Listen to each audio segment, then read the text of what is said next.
All right. Hello, ladies and gentlemen. It's a pleasure to be back here. Olympia Bowling Alley, Helsingborg. We are in the middle of the first game of the third, fourth squad. Which one is it already? I lost count. Yeah, it was. It's gonna be the fourth squad. Fourth squad. We have the pleasure to have with us Victor Backe and also Robert Andersson, national coach for Team Sweden. It's a lot of bowlers from Team Sweden bowling at the moment, so it's going to be a pretty interesting squad to watch and learn and see how they develop and see what type of line their bowlers are using. So far, I can tell you it's not going to be an outside line. You're not going to see very high scoring if the people are standing far to the outside. Doesn't matter if you're a right-hander or left-hander. It looks like the easier spot of the lane, if there is any easy spot, it's going to be a little bit deeper. So we can expect the line to move deeper and deeper during the day. But let's see how my partners over here see the things. Robert, Victor, what do you think? Well, hello, everyone. Yeah, I think that I was watching the video from Jonas, the lane man. 2 years ago, it was a pattern that was played very, very deep inside, and last year it was more to the right. Oh, last year And was pretty far outside. Yeah. yeah, so now they wanted to go for something in between, but knowing what the guys from the States like to do, I'm guessing we're gonna see deeper.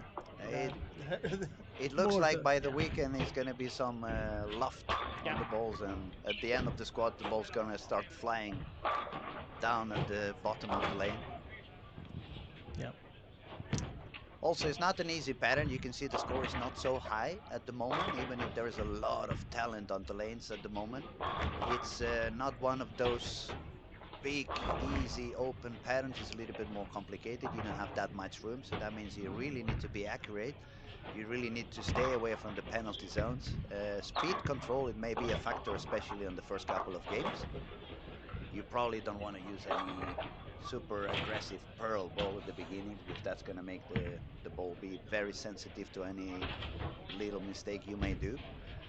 And it's going to be pretty interesting. I think it's going to be a very fun week to be here and watch how the people find their way into success.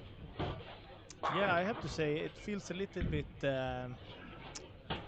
like the old days where there's not one certain way to play the pattern. I think we're gonna see some players with a little bit lower rev rate maybe can go pretty straight, longer, and the people with higher rev rate obviously will want to go to the left. Little bit deeper, and find that spot that the straighter guys Yeah, are gonna leave create behind. for.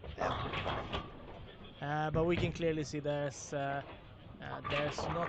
too many super high games going. We see James Blomgren, one of our best lefties in Sweden, and also has a very deep connection to this bowling center. His father used to run it before Patrick bought it.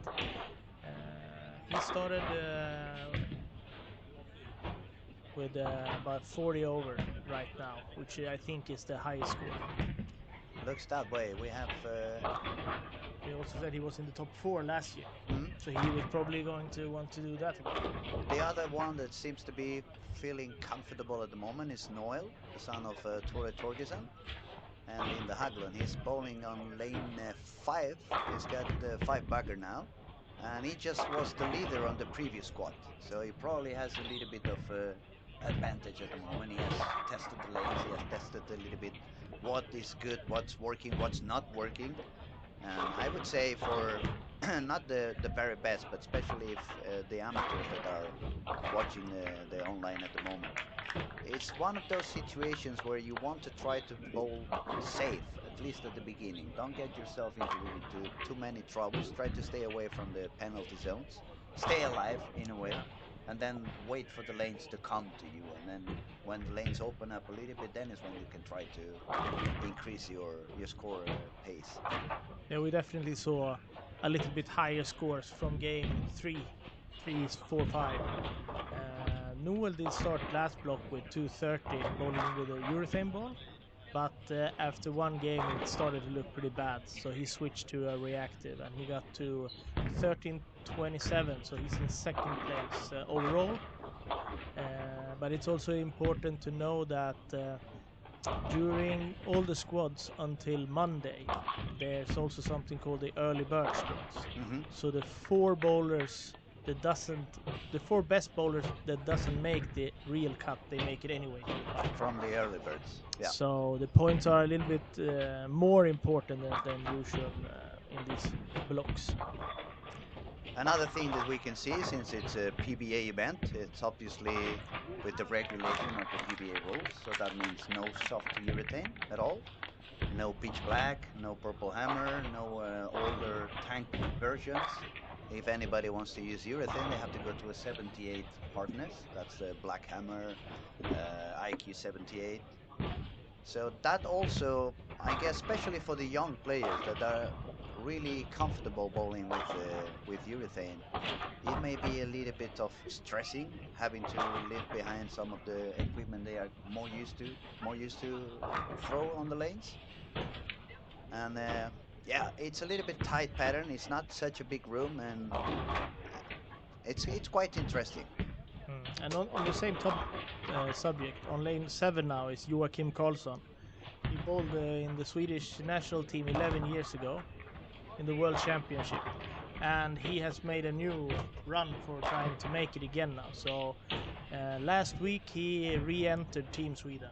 And so he's back on track. He's back on track. He's leading the PBA Sweden ranking. The regional? Yeah. The regional one, and he started here with 248, which is a great score. Which proves he's on the strong motivation again to perform and to do things the right way. And it's always nice when you kind of reconnect with the sport and you feel that motivation and that hunger to train again and become better again and show yourself out there.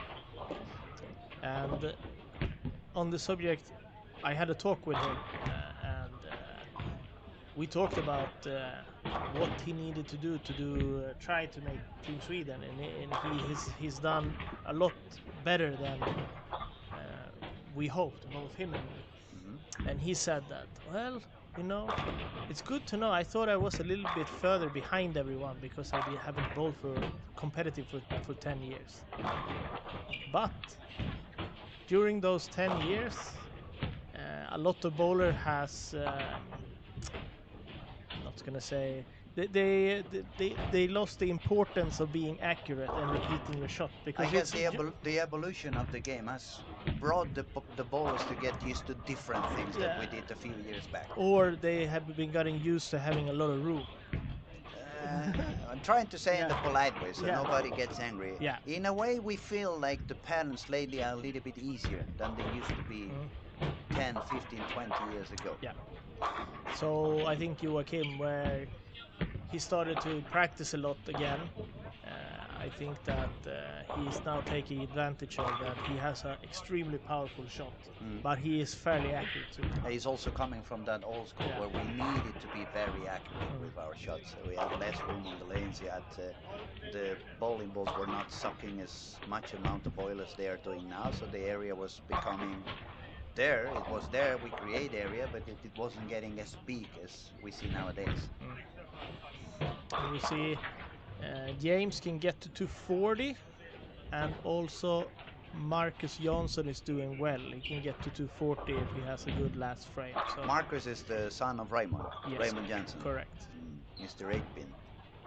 Yes. Yeah, we all remember that. I think we're going to remember that for the rest of our lives. For those of you who don't know what we're talking about Reno 1995 World Championships.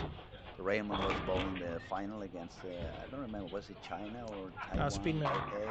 Well, it was a spinner, and it was brand new for us, so we were not really used to see the spinners and the way they strike.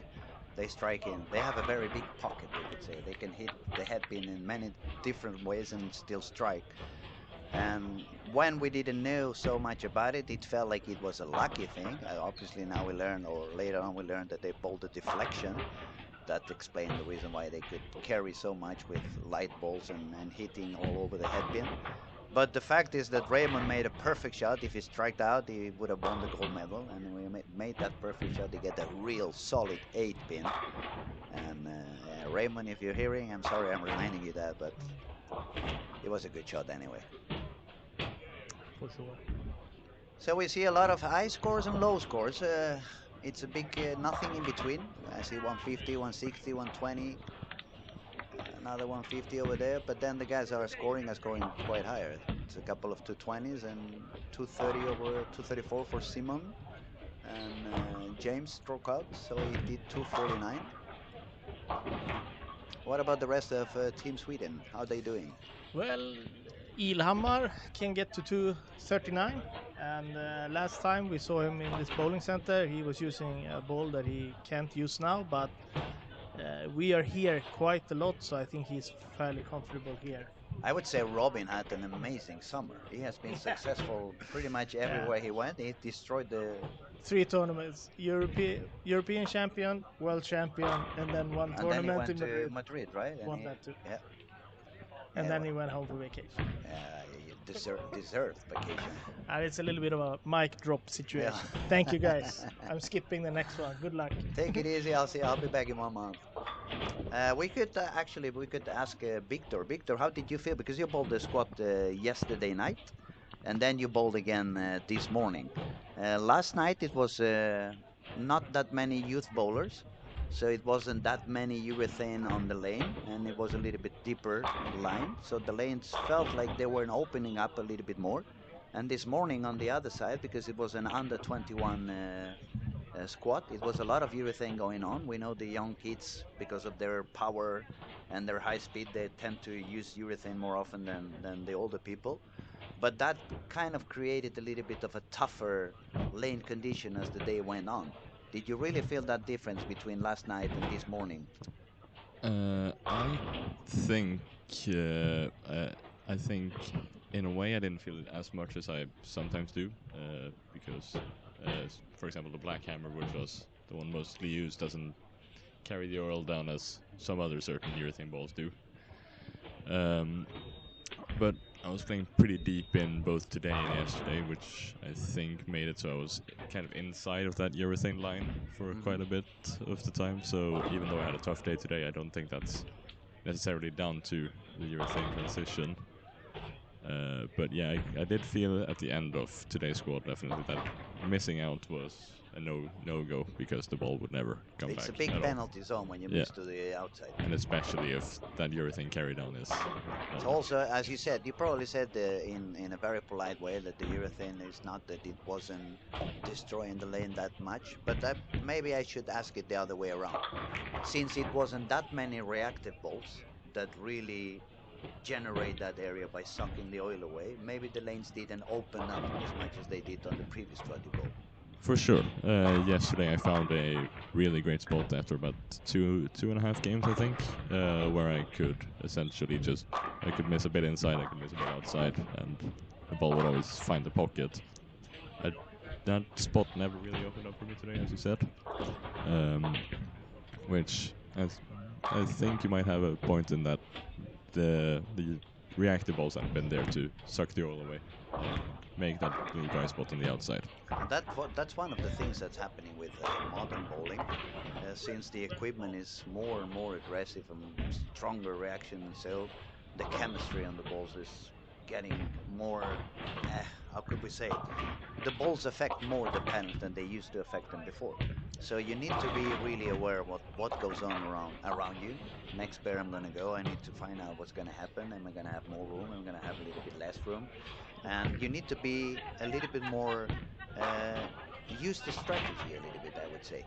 I mean, if I know I'm gonna follow somebody that's not gonna make my lanes a little bit easier, maybe I don't want to try to make 260 right away. Maybe the next game is better to play safe, be happy with a 210 or 215, and wait for the next change of lanes and see if you find someone has generated a little bit of extra room for you.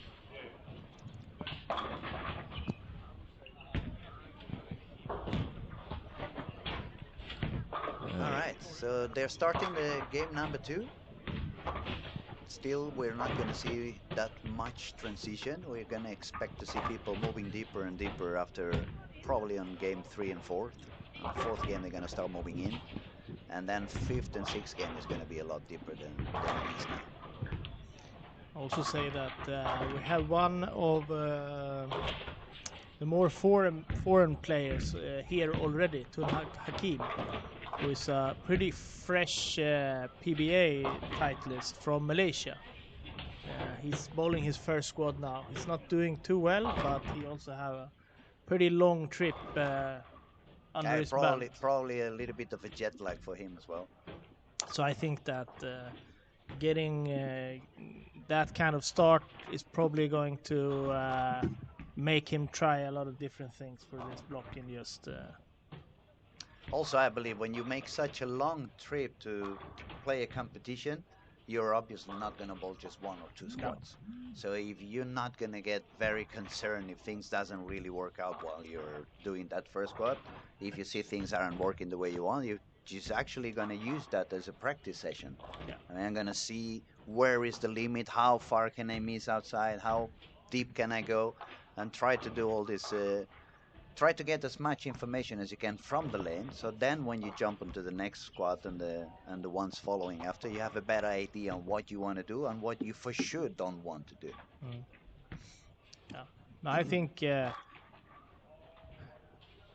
think it's almost more dangerous to stay to the right for too long than to move a little bit too quickly to the left or inside. I think that when we see the Americans guys coming in, because their solution is very often just moving left.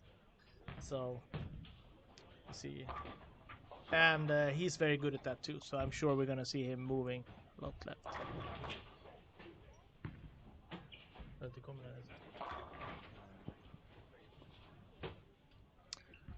So who else? Yeah, we have William Svensson, who is leading the tournament. Got off to a fairly horrible start. Yeah. So obviously it's also a little bit strange feeling that because these are important squads too. Just on the Wednesday after this tournament is done, we're picking the team that's going to play the World Championship. Okay, so it's actually, maybe it could be a factor. Maybe the guys, if they don't feel they have their spot secured on the team, they get a little bit of pressure. Ooh, I need to perform now. The coach is here. Every one of my competitors to get that spot. Yeah. It's also here, and I need to prove that I'm ready for that.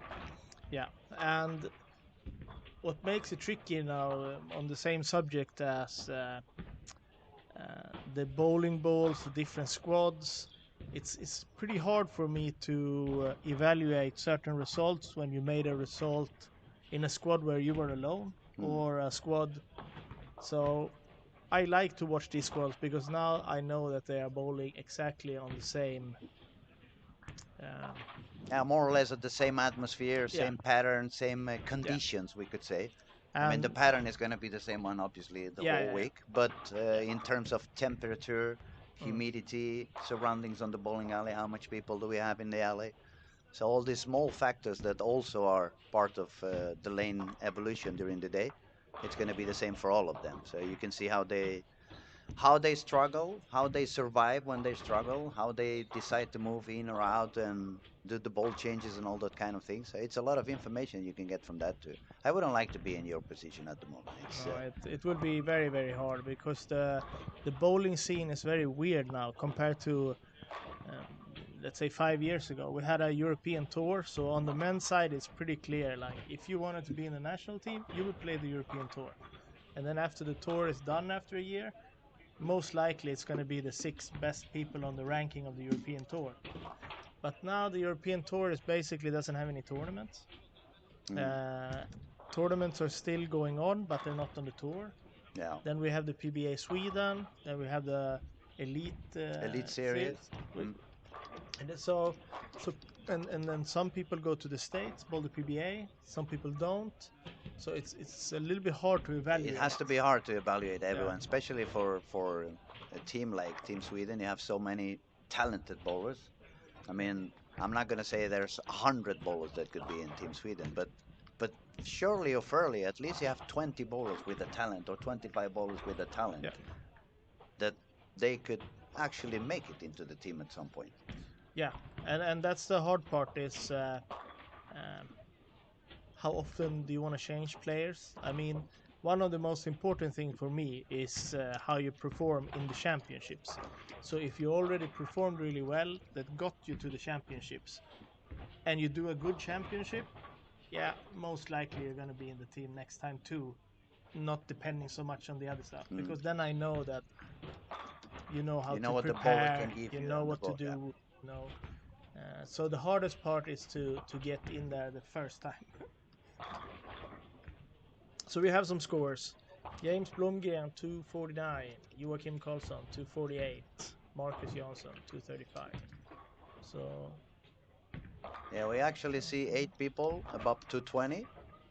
So even if we said the pattern is tough and the lanes are not that easy, we already said it's a lot of talent on the lanes at the moment.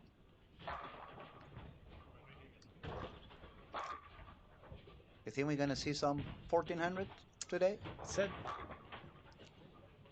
Little high, but maybe yeah, if they are all more or less using that kind of same spot and open up the lanes enough, maybe. I think game two is gonna be it's gonna be important to see, especially for those who started with 240, 230. See how they hit the first transition of them all, and the first part that they have not really made their warm up in there, so they need to adjust quickly enough. But if they manage to do also a good second game, and then we can expect the lane is going to start opening up, maybe. for sure. But if James bowls a good game now, he has a good chance of getting to 1400, because then the lanes will not be so different for him. Now I was going to say James cannot expect the lanes to open up that much since he's a lefty. But on the other hand, if he managed to do good on fresh, that probably says he's going to be comfortable all day long. So we'll see how he proceeds. I think also the Marcus Johnson, for example, he has a track record of doing pretty well here early in the qualification. Last 2 years, he qualified right away, and then he just came back next Sunday to bowl finals. But today, so he started good, but struggling a little bit this game. A couple of spell misses, one washout. Martin, a little bit under.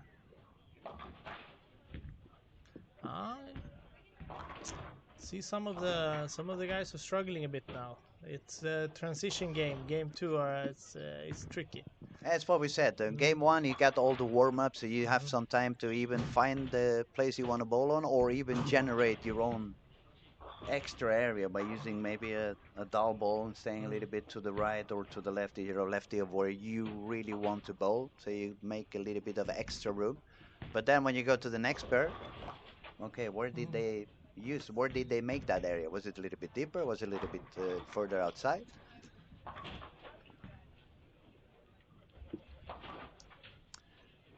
Again, if anybody wants to ask any questions, just feel free to just text on YouTube, and we will try to answer any of your comments or any of your questions. And that's the main idea. We're not only here to talk about what we see, but also to promote the sport and help everybody out there. If you have any doubts about what we're talking about, if you're a little bit more amateur or you're new in the game and some of the stuff we're talking about, you feel it's a little bit out of context or you really don't understand what we're talking about, just feel free to text and ask us. We'll be happy to answer. I'll also say, except for Team Sweden, they are also joined here by our youth group, which is boys up to age 21. Okay, so we could say it's not only the Team A, but also the younger ones. Yes. So there are 7 of those. How many of those young ones are one-handed bowlers?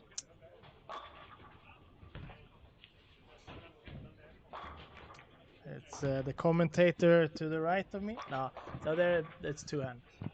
They're all of them as two-handed. It's the bowling is evolving into that. I did a small camp in Bollnäs a couple of weeks ago, and the one-handers, they were all the seniors, and the young kids, it was all two hands. Yeah. It's funny to see though, and that's the other thing I see nowadays.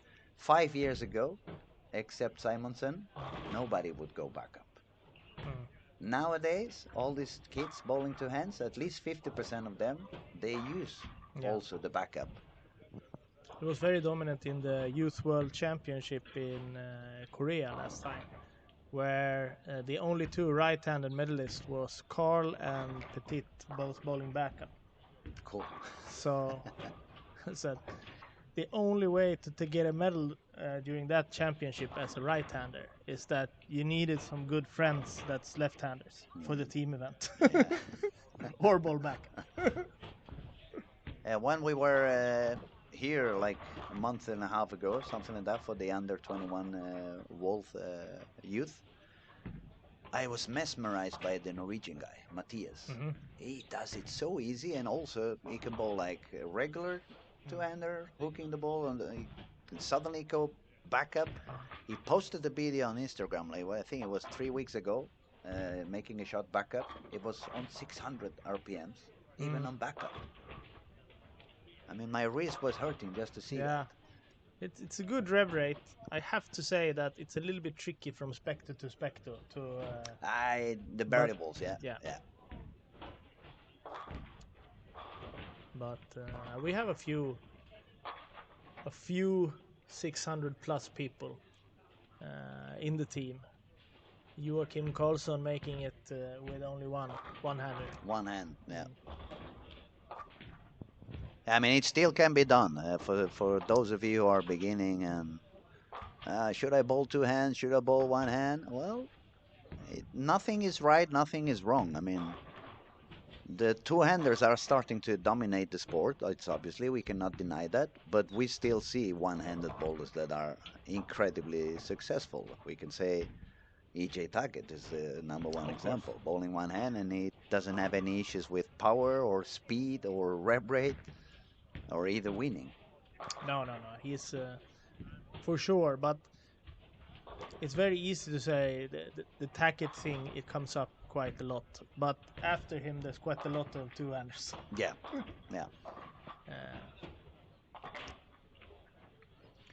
When we went to the tour, so Joachim he bowled the last World Championship 2014, and before that he was playing. He won some titles on the European Tour in San Marino, and he also went to the States a few times. And he got the nickname the Beast. The Beast, because of the power. Yeah.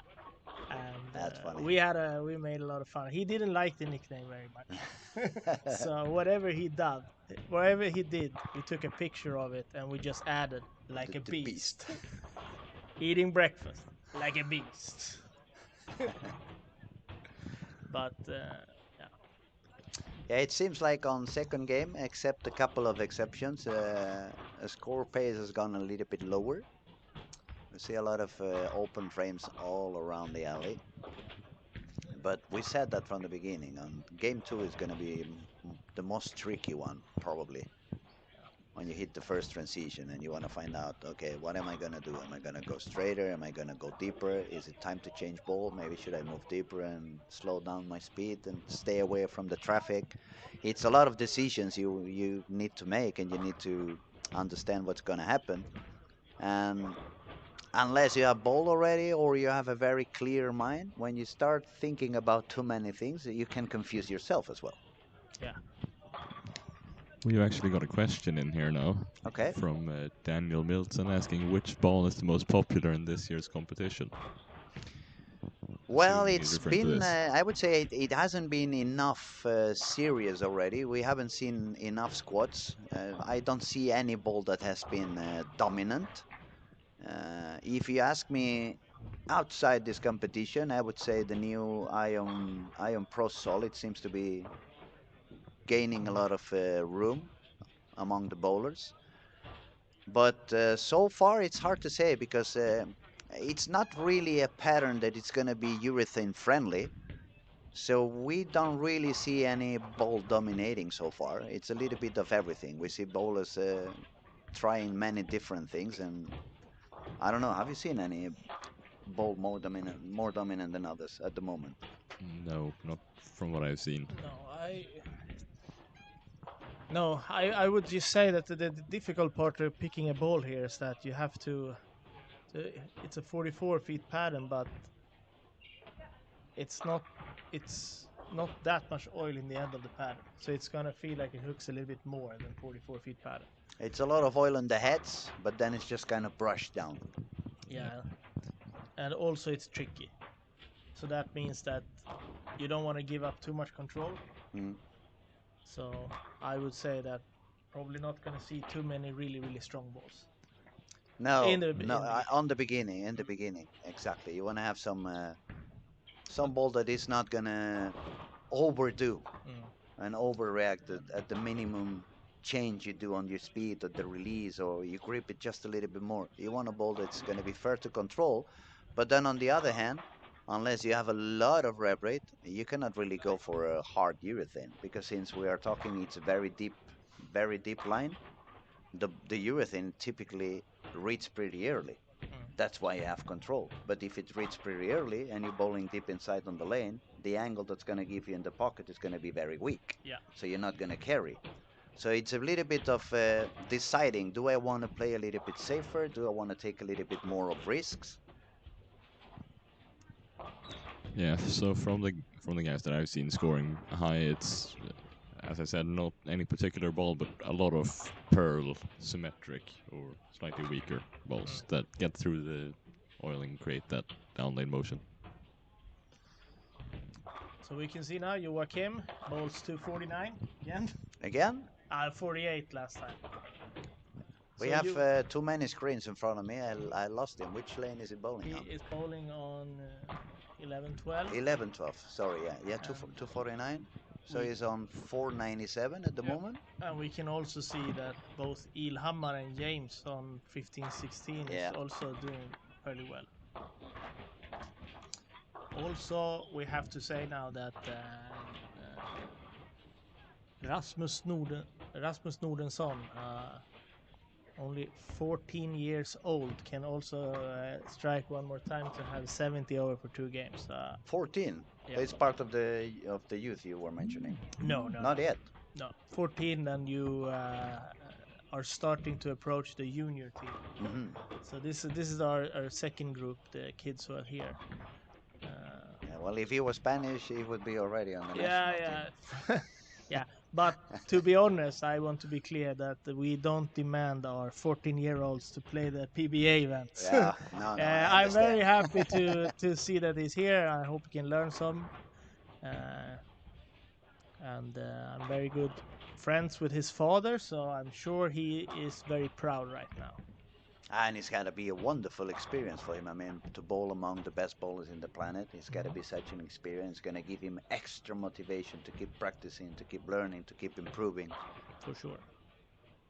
So let's see how Noel is doing now. Where is he?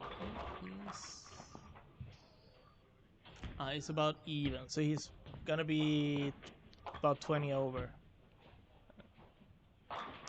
I'm sure he's somewhere feels a little bit satisfied with last block because of those early birds. Yeah. We're getting some questions here. What we think this cut's gonna be when I'm out walking around the bowling center, and that's also very hard to predict at this point. I'm gonna use my crystal head, and I guess 1332. I'm gonna go higher. I'm gonna go for 1350. All right. I'm a very positive person at the moment. Yeah. Now I think 1350, because even if the lanes are a little bit tough, I believe when we get not only that people have bowled before, so they have a better idea on what they want to do, but especially they have a better idea on what they don't want to do. And as soon as they stop doing the wrong things or the wrong choices and decisions, it's going to make the lanes a little bit easier for everyone around it. Yeah. And as soon as we have a lot of bowlers using the same area, then it should open up even more than it did until now. So we should have a little bit of higher scoring pace that we have been having on this first couple of days of play. Yeah. So I'm gonna bet on 1350. Let's see who's. And looking at cuts, last year the cut to the top 40, which are the ones that go straight to the final without early bird, that was 1393. And let me just very quickly check what it was in 2023 as well. I think it was 130 something. I think. Yeah, 2023. was actually to the top 444 advanced that year, but to the top 40 was 1337. Top 40 was 37, yeah. And I'd say out of those two patterns, I'd say 23 is a lot more similar to this year than last year's pattern. 23 was a little longer Yeah. and a little thicker in amount of oil as well. But Yeah. even if it was longer and thicker, I bowled that year, so I remember the lane at the end of the squad. It had already opened up. Yeah. The thing is also Olympia is AMF surface, I believe it's SPL, and it has quite a lot friction. If we had that same pattern on Brunswick surface, it would feel a little bit longer, I believe. Yeah. Now we can see also Hakim from Malaysia. He's fighting his jet lag a bit now, so he can punch out for 248 to be back to even. But James can go to 20, so he can be 70 over. 70 over. And Robin is like 50, 60 over. Mm.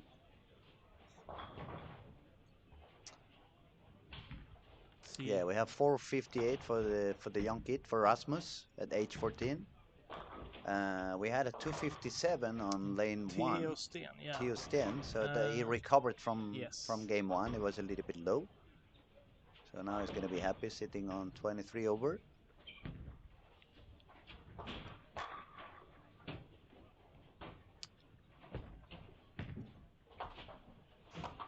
Oi. Philip Williamson seems to be struggling a little bit. Yeah, it seems like they are all struggling on 1920. 1920, yeah. 1920 in the center. For anybody who has, yeah, it is very funky. It looks a lot more than the rest of the center, from what I can feel, and a lot earlier. So it's easier to. I feel it's easier to leave like a 10 pin or weaker pins on that pair. Do you feel like that is even more on 20 than 19? Yes. So it also makes them a bit tricky because they are a little bit different from each other. Yeah. I can speak about the league play that I play a lot here. I'd say I almost always stand 2 to 3 boards more left on 20 than I do on 19 because of how much more it's hooking and how much earlier it's hooking. But that's something we see pretty much everywhere in the world. The corner lanes, they always have that tendency to be slightly different. It could be because of the construction, maybe the topography, and it could also be they are so close to the walls of the building, so the climate outside, it can affect it, even the heat, even the cold. So it's a variable factors that intervene in what goes on the lanes. We usually, and I'm including myself because I did that when I was younger and I had less knowledge. We have the tendency to blame whatever goes on the oil guy and the machine.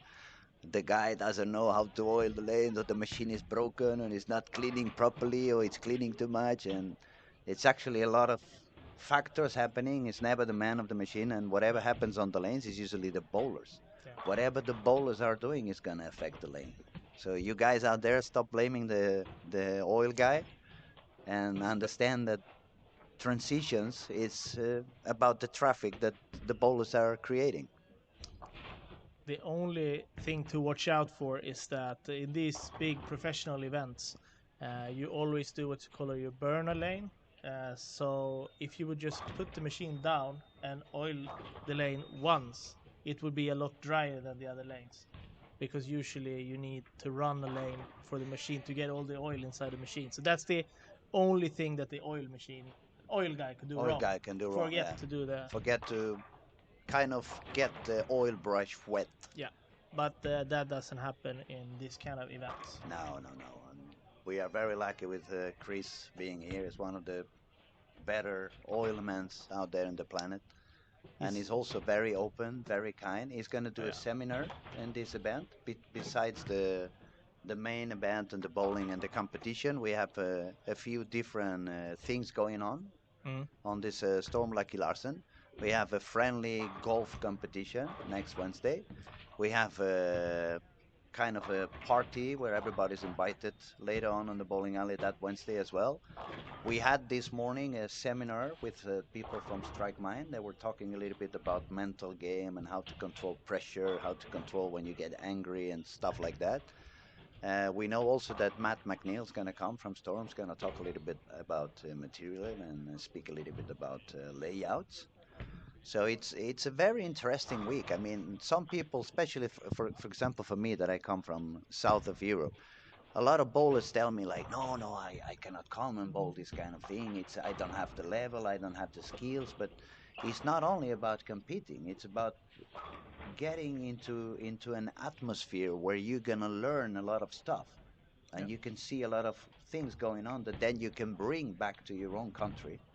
So it's not one of those events you just care about, oh, I go there, I have to win, or I need to make the cut to get some money back. It's a lot more going on. Yeah, you can get a lot of valuable information. I'm gonna have to ask you about every time you guys talk about the golf thing. You say everyone is saying a friendly golf tournament. It's not that What friendly. Yeah? what has happened on this golf tournament before that you need to be so important to tell everyone it's gonna be friendly? Yeah, I guess for that we should find the owner of the alley and ask him a little bit. No, I'm just kidding. We're just gonna say, see how friendly that golf event is gonna be. Yeah. That when I checked on my Instagram the last 10 days, the owner of the alley has been golfing every single Yeah. day. So I guess he really cares about his Yeah. performance on that golf event. All right, so we have some good scores from Joachim. Unfortunately, a split for Ilhamar in the 10th frame and a decent score for James. We do have some fairly low scores from the bowlers on 1920 right now. Yeah, we see Marcus Johnson with 160. We see Philip going for a 130 something. That's quite surprising. But that also tells you it doesn't matter how good you are or how talented you are, everybody can struggle. Everybody can have a very low game. What's important is what you learn on that game and what you do after that game. Are you going to carry that upset feeling in your mind for way too long so it's going to affect the rest of the day? Or are you going to be cool and smart enough to just leave it in the past and focus on whatever goes on right after? Yeah. We are getting old. We give what you call it, wise. Yeah. It's very easy to say that. Yeah, very easy to say, very tough to do. Yeah. Sometimes when you look back and think about your own reactions to certain things, you could have done it differently. I don't know how many T-shirts how many bowling T-shirts I lost on the way because I did the whole Hogan in the middle of the. There was a time in my life, I have to be open about it. I had to go to the events with 2 bowling shirts because I knew at some point I would explode. I'd go Hulk Hogan, and the shirt would be open. And I was already tired of bowling half the squad with, like an open shirt. I did the Hulk Hogan thing in Qatar once where it was even worse because I got a 10 pin in the last frame. I ripped the shirt and I miscalculated, so I actually made the cut. So I had to try to tape it together because it was one of those where you got a shirt in the beginning of the tournament and everyone had the same. So I had to put it together with thumb tape. That was a little bit embarrassing. Yeah, well, we all do things. But on the other hand, unless you make some mistakes at some point, you cannot learn from them. What's important is that you learn from your mistakes and you don't do them again, or try not to do them again. And also, when you become a little bit older, like it's our case now, we are more into coaching than really bowling ourselves, that we can help the younger generations not to make those same mistakes that we did in the past. Yeah, it is I don't think you should act like that. But if you turn it around and you see many of the greatest bowlers in the world, they were kind of crazy when they were kids. Oh yes, oh yes. I mean, all of them. I also I also don't like to see when somebody's really struggling or doing something and then you see nothing. That's a little bit scary No, for me yeah, because that's a little bit. It when feels you like see the kids become upset or mad, they don't have to kick things, but it means that you really, really want it. I said sometimes when somebody is acting like that, like they make a lot of mistakes and it seems like they don't care.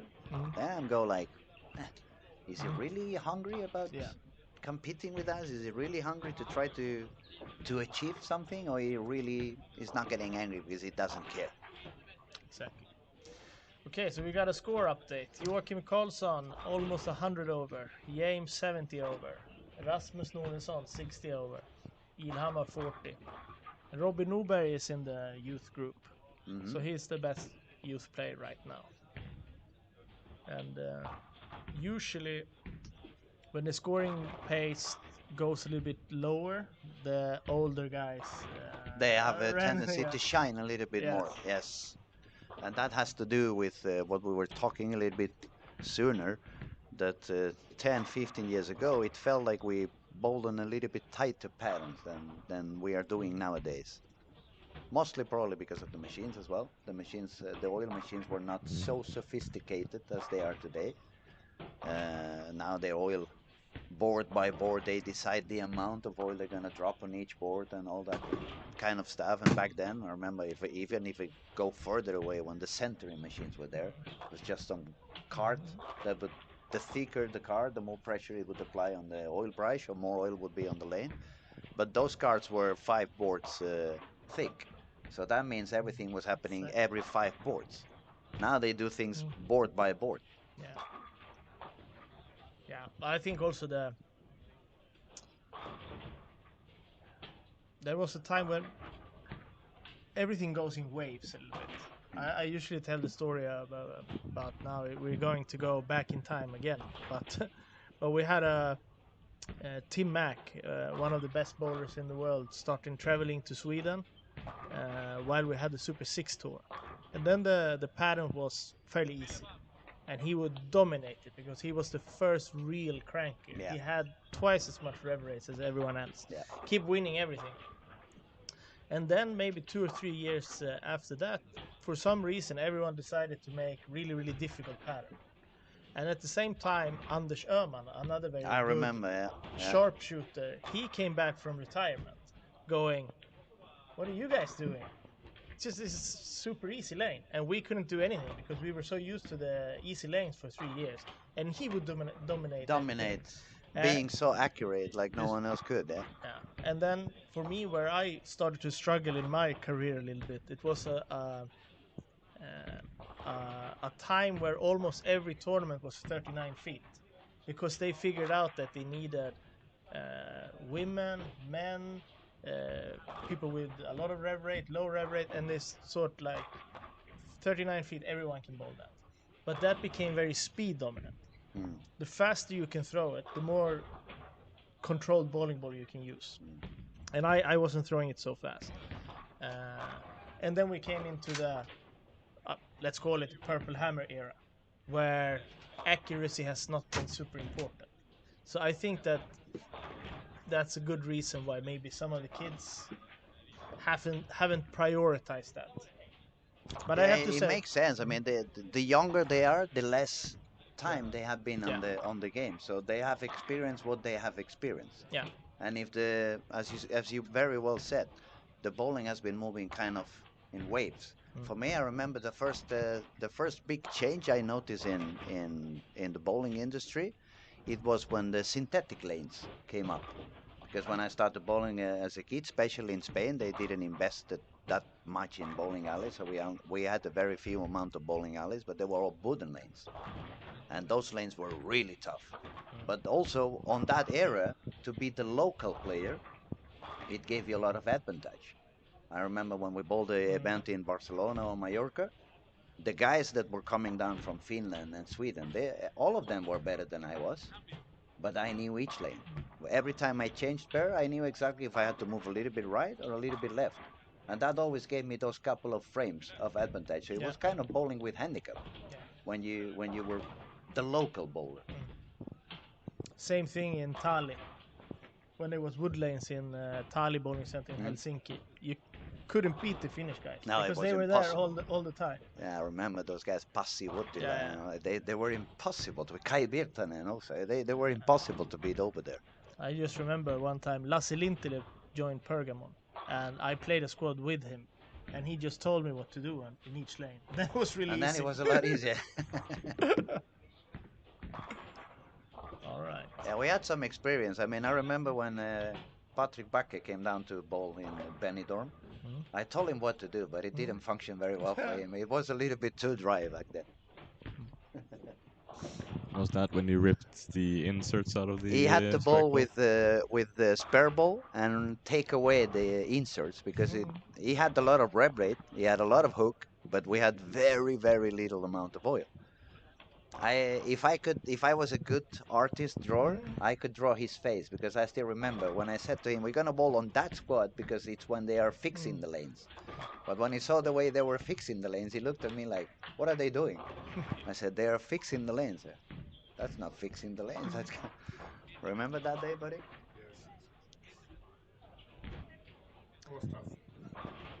It was a very tough event, actually. I won that one, and I bowled below 200 average. So it was very tough, very dry. I remember I brought 9 balls, all of them shiny, and Patrick was asking me, "Why are you bringing all the balls shiny?" I said, "Wait till we get there, and you'll understand." I would simply change ball every couple of games because the surface was gone,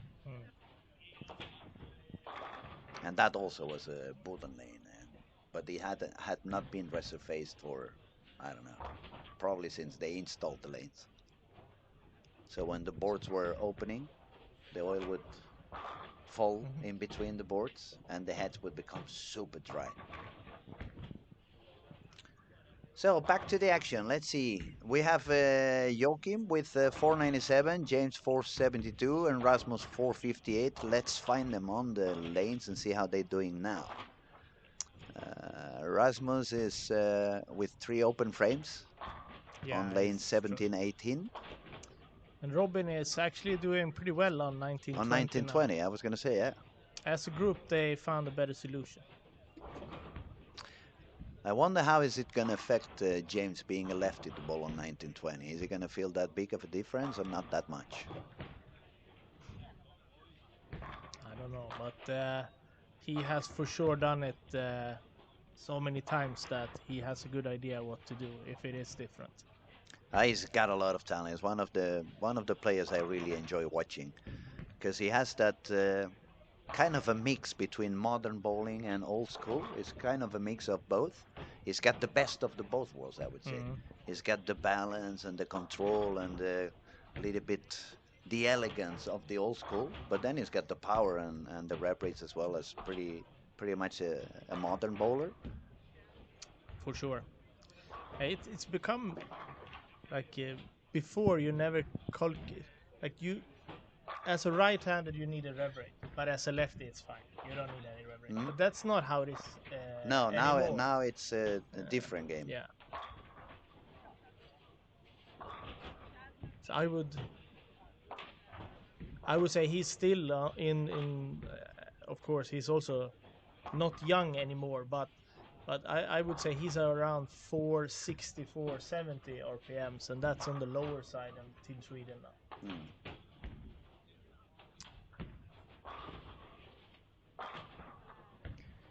Ilhamar is doing well now. And you can see him too, and both when we were watching the World Championship, but also handling his emotions. He's very good at that. Yeah. He got a big split the last frame. You see him just go, crap. And then he takes 2 and just continues next game. Not any worse than that. No, and we said before, it's not only about the technique. It's not only about finding the easy spot on the lanes. Not only understanding which ball's going to give me the carry, but it's also to control your emotions. I mean, you can be the very best in the planet on technique and lane reading and grabbing the right ball, but if your mind is not set properly, you're still gonna lose control. You're gonna lose the abilities that made you who you are, and then it's game over.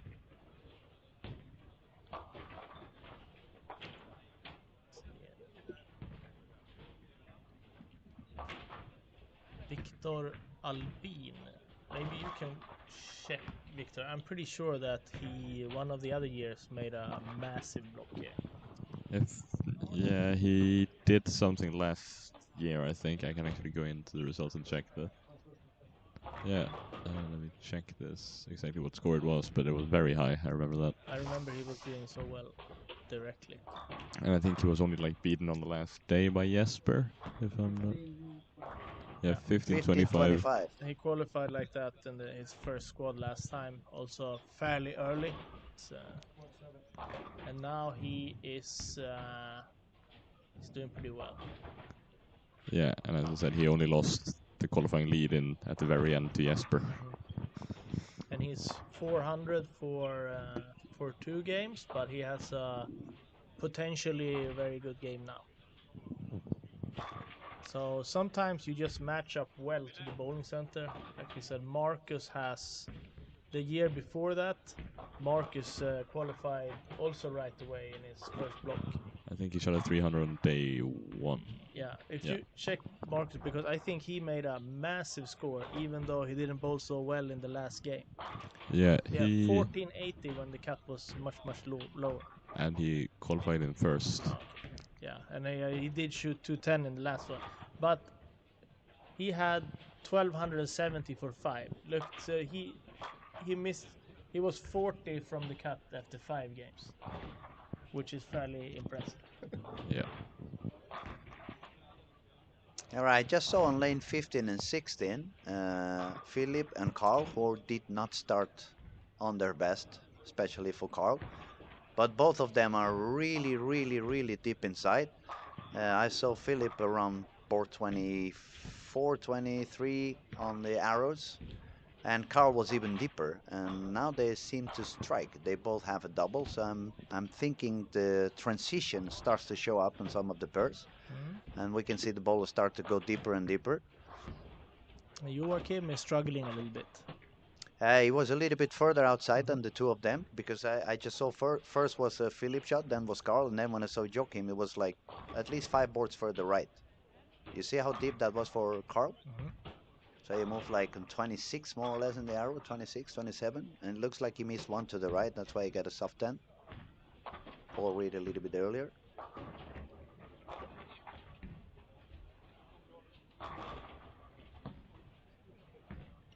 And Martin is not having a lot of fun either. Struggling a little bit today. He just made a pretty good spare. Yeah, he made a big spare. Yeah. But Martin is old school. I mean, we can expect that from Martin, that he's going to spare whatever you leave him over there. Yeah. Not the same as we saw a couple of months ago, right? There wasn't that many spares happening on the youth one. No. It was more striking, definitely. Yeah. Not that much spare.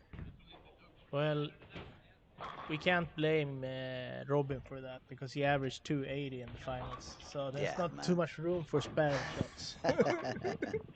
He shot a 295. That was an amazing. That was an amazing final, definitely. Yeah. I think he bowled, like the previous World Championship, he bowled 558 for 2, and then he did even better here by bowling 573.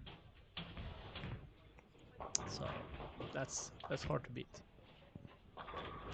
See, Rasmus is digging himself out of the hole.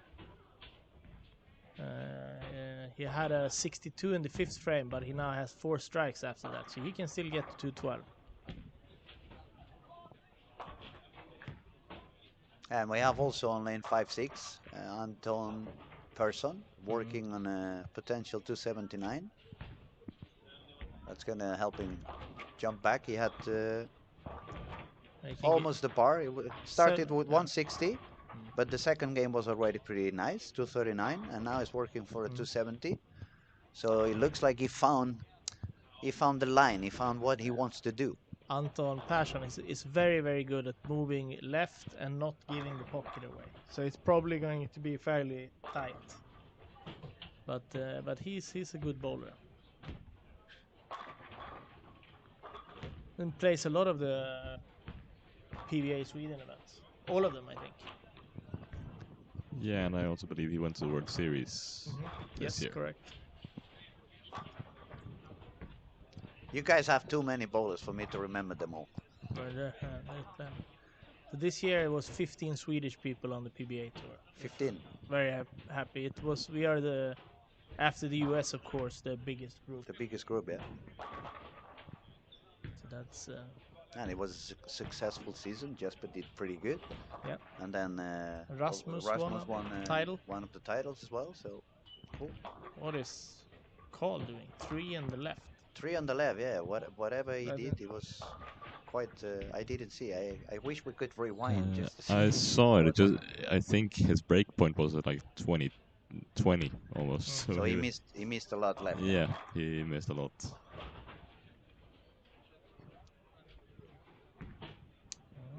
Ilhamar had a good game going, but now got a big split. Yeah, and as you said, Victor is also running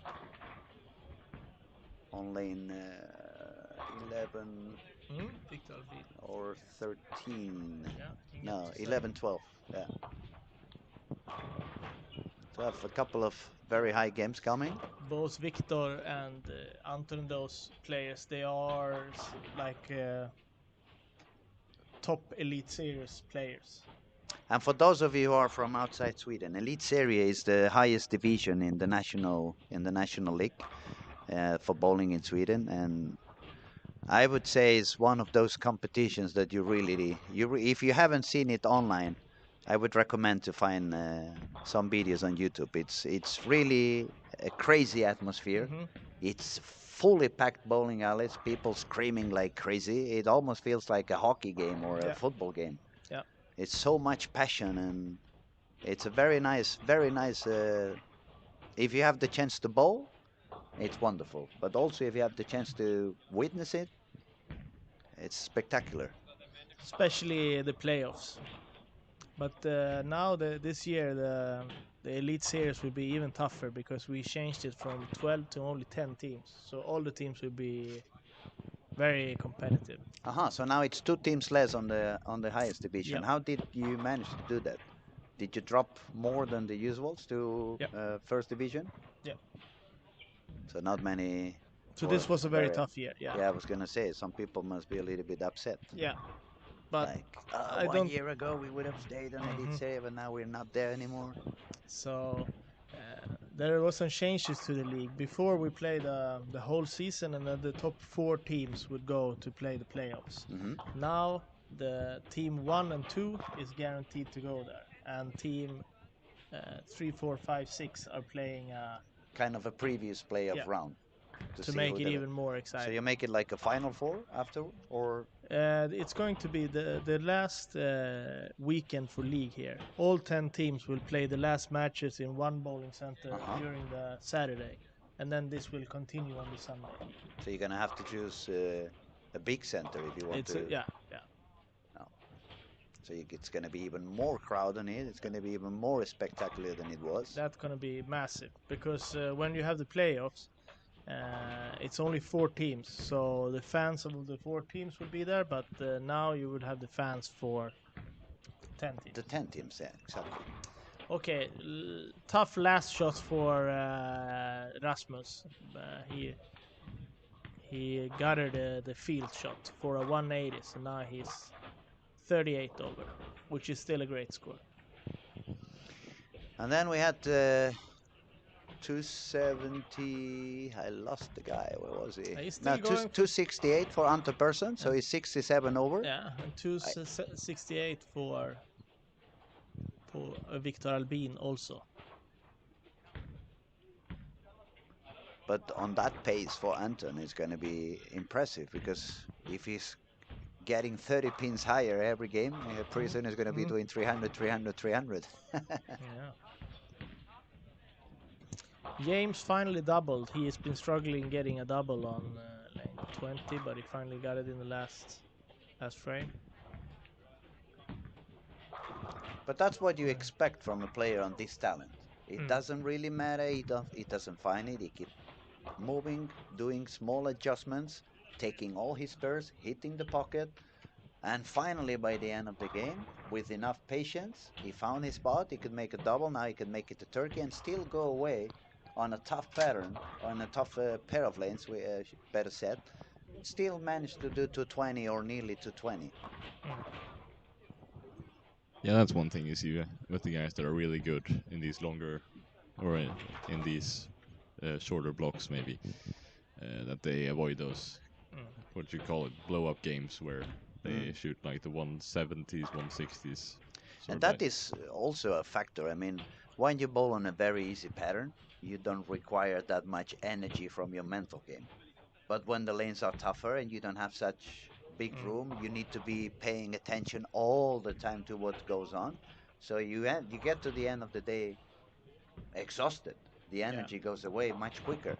And I have to say too, if you compare us as a group, my group, you become a product of your own environment.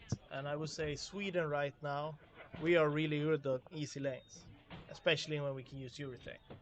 But we lost a little bit on tricky lanes.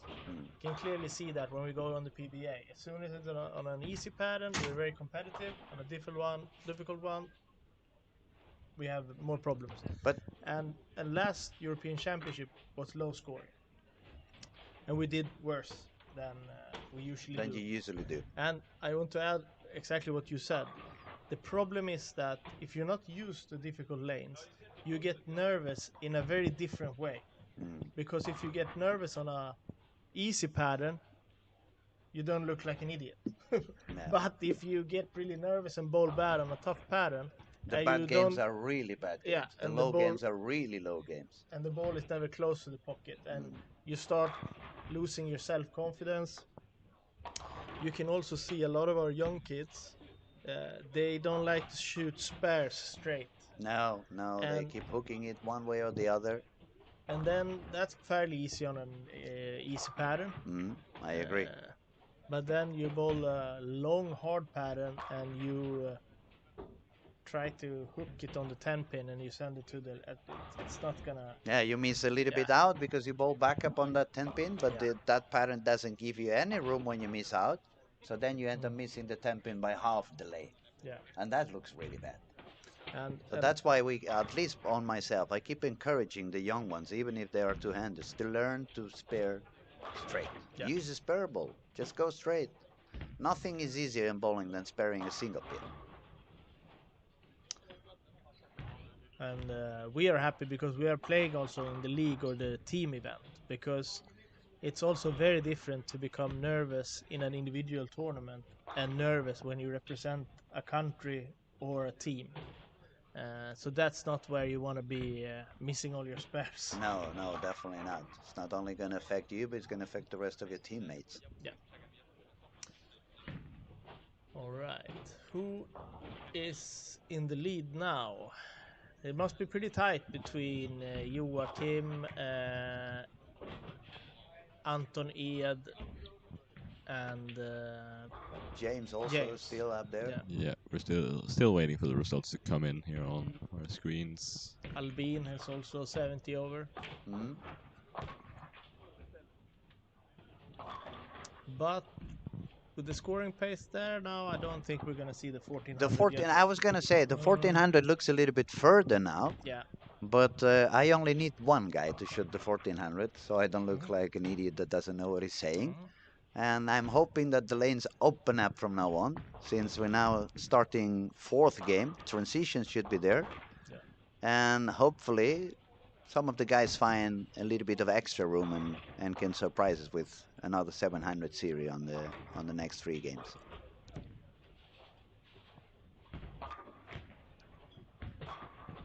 I'm already beginning to see some people standing in front of the ball return here.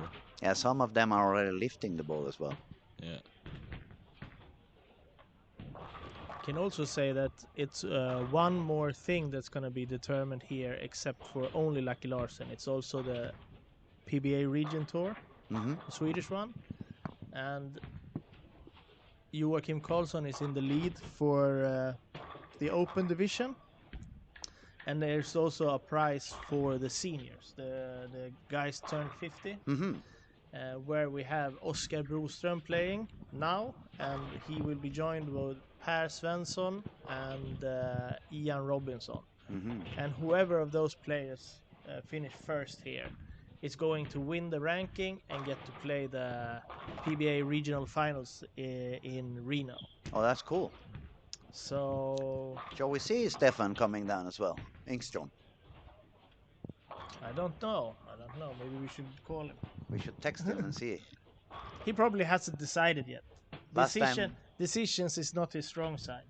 last time I spoke to him, it was he was asking me because he's flying down to Barcelona with his son. Mhm. He wanted to find out if the new cam was ready. I Mhm. said, "Oh, you need to come back in 3 years because that's taking forever. They're rebuilding the stadium. It's taking so long. It's gonna get even bigger than it was. Pretty soon it's gonna hit the walls of the bowling alley. Imagine how big it's becoming." But yeah, the rebuilding is taking forever. It's very slow. I'm not so happy about it. Not only because I'm a Barcelona fan, but because I live on the area, and the traffic that those rebuildings are causing is terrible. We have the Stefan results Engström in was now a as well. former Team Sweden and also a straight bowler, pretty similar to the guy we were talking before, Linus Anders Yep. Oman. So yeah, we're talking old school, but it's the times we used to bowl better, and so the memories are funnier in that time. Yeah. So the scores are up now. Joakim Karlsson is holding on to the lead with 79 over. James Blomgren 74. Victor Albin 68. Anton Persson 67. And Robin Norberg, youth player, 51 over. So Pretty steady squad so far. 221, 215, 215. yeah, It's quite good. Carl Eklund, who is both in the youth and the adults, but he's struggling a little bit today. He also been in Denmark to play in Odense European Tour stop that has the final tomorrow. Uh huh. So he will just be bowling with us today, and then he will go back to Denmark to bowl the finals. He's got a lot of talent. I mean, Yeah. but one thing nobody can deny when a kid so young does the way he did. I remember he was when I was coaching in Mora. He was living nearby, so he showed up in the Mora bowling alley a few times. And I remember from the very beginning when I got there, he came and asked me, "What do you think about me bowling backup?" So I was like, "Why you ask me? Are you good?" He did. I say, "I think I'm good." Then why you ask me? There's someone out there that doesn't really want me to bowl that way. But when you see what this guy can do both sides, I mean, the talent is there. Maybe now he's hitting that age where you start thinking a little bit about girls and party and go out, and maybe you get a little bit of destruction, but it's part of growing up, it's part of being humane, and you cannot be successful forever.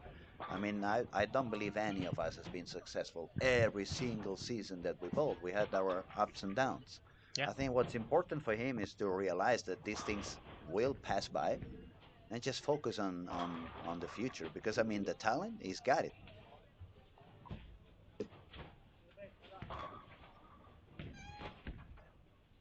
So he's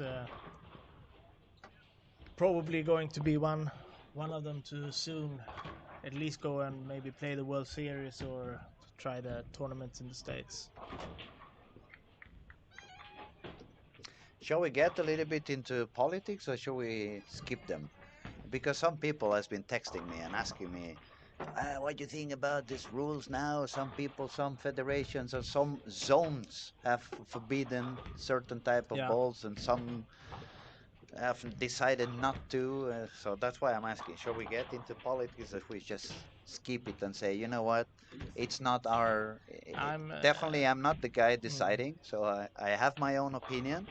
If anyone wants to know, they can text me private. I will share it yeah, happily, but I want to be correct, and I understand both sides. I mean, yeah, for me, I can understand those who decide, let's skip this kind of bowling balls, and I understand those who say, we cannot skip those bowling balls because of whatever the yeah, reasons. I mean, nothing is black and white in yeah. this life, unless you're alive or dead. Everything else is in grace.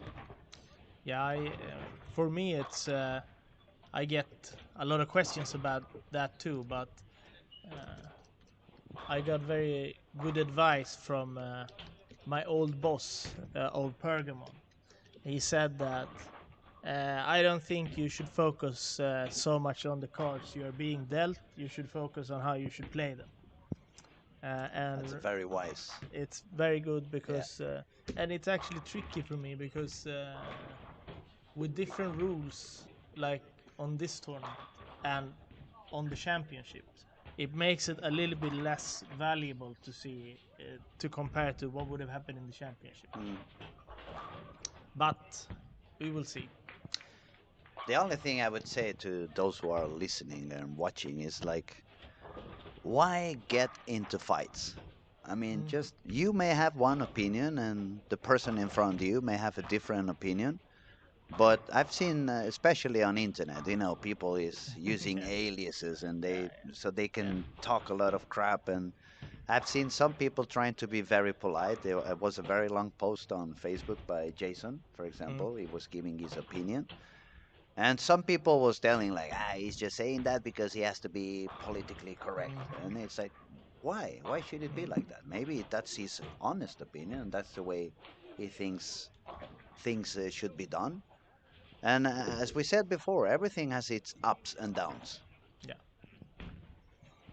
Refer to Victor's projection that it hooks a little bit more on 20. We can see Joachim Karlsson going very light on 19 all the time now and getting to the pocket on 20. So I think you looks like you're correct on that one. Yeah, maybe I am.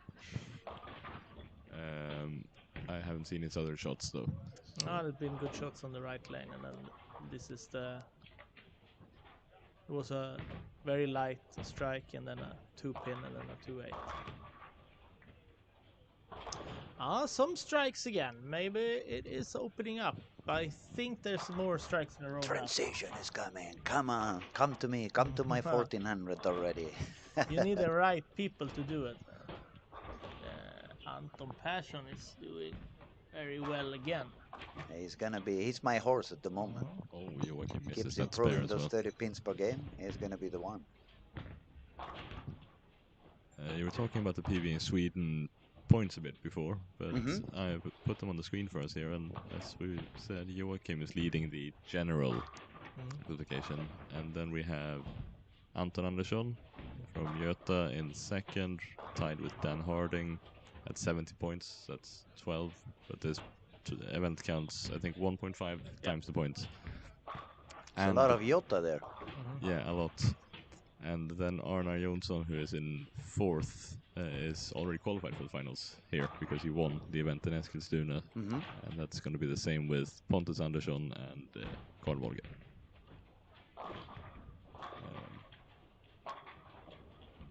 But it's worth remembering that these points are still given out to the American players, I think. Yeah. Yes. Everyone with a PBA, I would guess. Yeah. So it means that if too many Americans or foreigners do well, Joachim is going to win. Yeah, exactly. Because it's going to be very hard to get around him unless get those pins from him, or those points from him. Yeah. Yes. Okay, we haven't spoken anything about the girls. In my mind, I mean, it's not that they are less talented or they have less. On the contrary, they usually are a lot more accurate than we are. They are a lot more stable in the mind when they're bowling than we are. But the fact that this pattern is going to be bowled so deep inside, it may become a little bit tricky for them, especially to get the angle at the end of the lane, to get enough carry on the pins. Yeah. It's going to force them, since the line is so deep inside and they don't have such a high rev rate, it could force them to use a kind of material that gives the angle, but then when you use that kind of material that's going to give them the angle, it's going to be a little bit more sensitive during the run on the lane. Yeah. So what I'm trying to say in simple words is that the girls, I think they're going to have a little bit more issues on this kind of deeper lines to achieve that such high scoring. Yeah, but there are 2 spots straight to the finals for the 2 best women that don't make the cut as well. So I was going to say, they don't have to beat the other guys. They just have to beat the other girls. Beat themselves, yeah. But on the other hand, they are also bowling without handicap, which is not so usual here. Mm. Normally, girls get 8 pins per game, but since it is a PBA event, there is no handicap. Has it happened already that some girl has won a PBA men's? We're gonna have to ask tech support Victor. Kelly Yes. Kulik has won. Yes, and Les Johnson, I believe, has also won a title. And I think Kelly Kulik actually won Tournament of Champions, so major.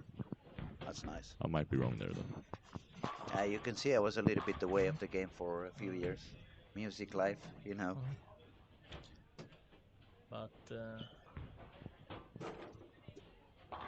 so see on 18 Norberg. Yeah, it's doing well. 4 in a row. Can also see Marcus Jansson doing pretty well now. A lot of people can get into that 60 to 80 over area. Yeah, and I just jinx Anton Persson just without opening my mouth, but I have been seeing his score all the time, but I haven't really seen him shooting because we have many screens in front of us. We have many bowlers to watch. It's the first shot I really look at him, and he got the baby split. So I think if I wanted to make the 1400, I better not watch him any longer. Yeah, it's even worse than the baby split. It's one behind. Oh, it's the one behind. I didn't see it. Yeah. So it's twin. Call is. Ooh, solid 7. Not so happy. Yeah, I think maybe he's on the point where. Is there a turbo? Yes, there's a turbo in games 5 and 6, so the highest scoring player in that particular game that doesn't make the cut also goes to the final. So right now we're only game 4, so no turbo yet. But the next 2 games are accountable for that.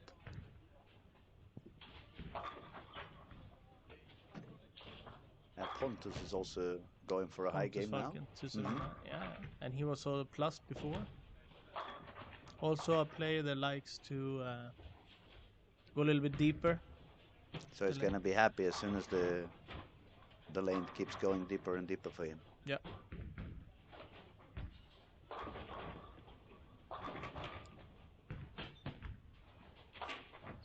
And this is the home center for Göta, which you saw a lot of players on the PBA Sweden ranking, list. Yes. They've also become a little bit stronger this year, where Joakim Karlsson, who's in the lead, is going to start playing there too. So they're going to be dangerous. And they also bring Andrew Anderson from time to time to join the team. Yeah. So how's James doing? Where is he now? I lost him. Oh, here. They are on 3 and 4 with Robin.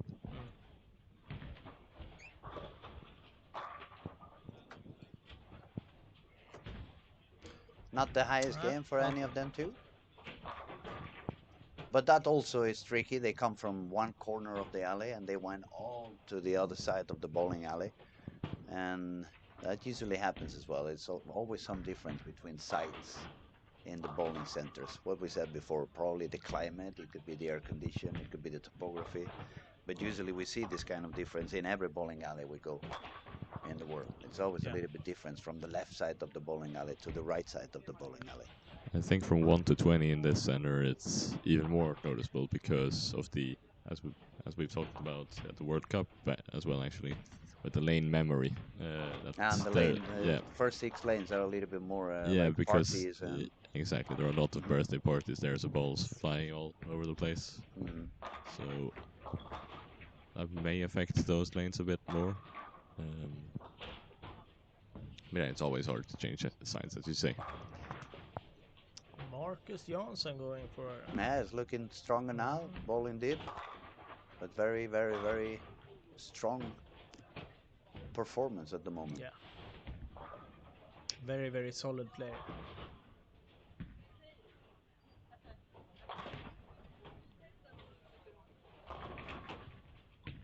It's mesmerizing. I mean, every time I come up here, even when I was a kid and I came up here, My eyes got exhausted by the end of the day because it's like wherever you look, you can see some talented bowler and you like the way they do and you want to learn from whatever they do.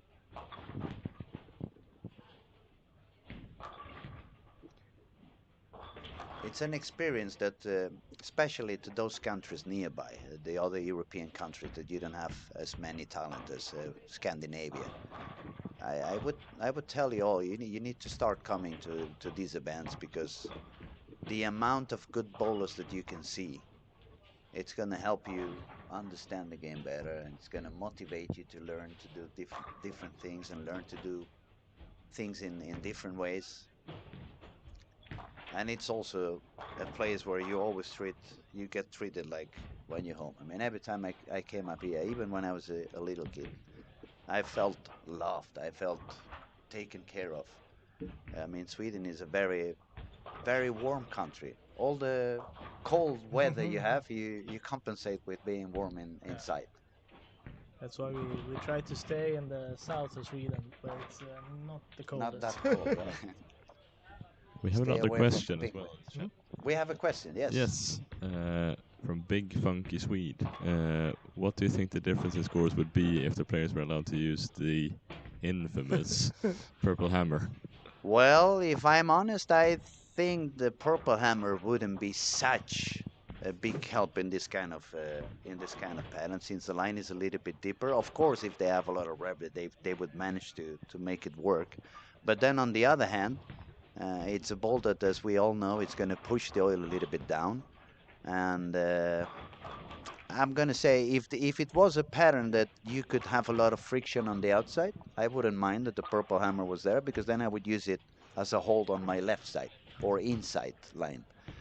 But when there is no friction on the corners, if you put on some urethane that has no track flare and it starts pushing the oil down, in my head, the only thing that's going to happen is going to make the lane tougher and tougher and tougher. So as soon as we hit the transition on games 4, 5, 6, instead of finding the lane has opened up from the beginning, it's actually getting tighter.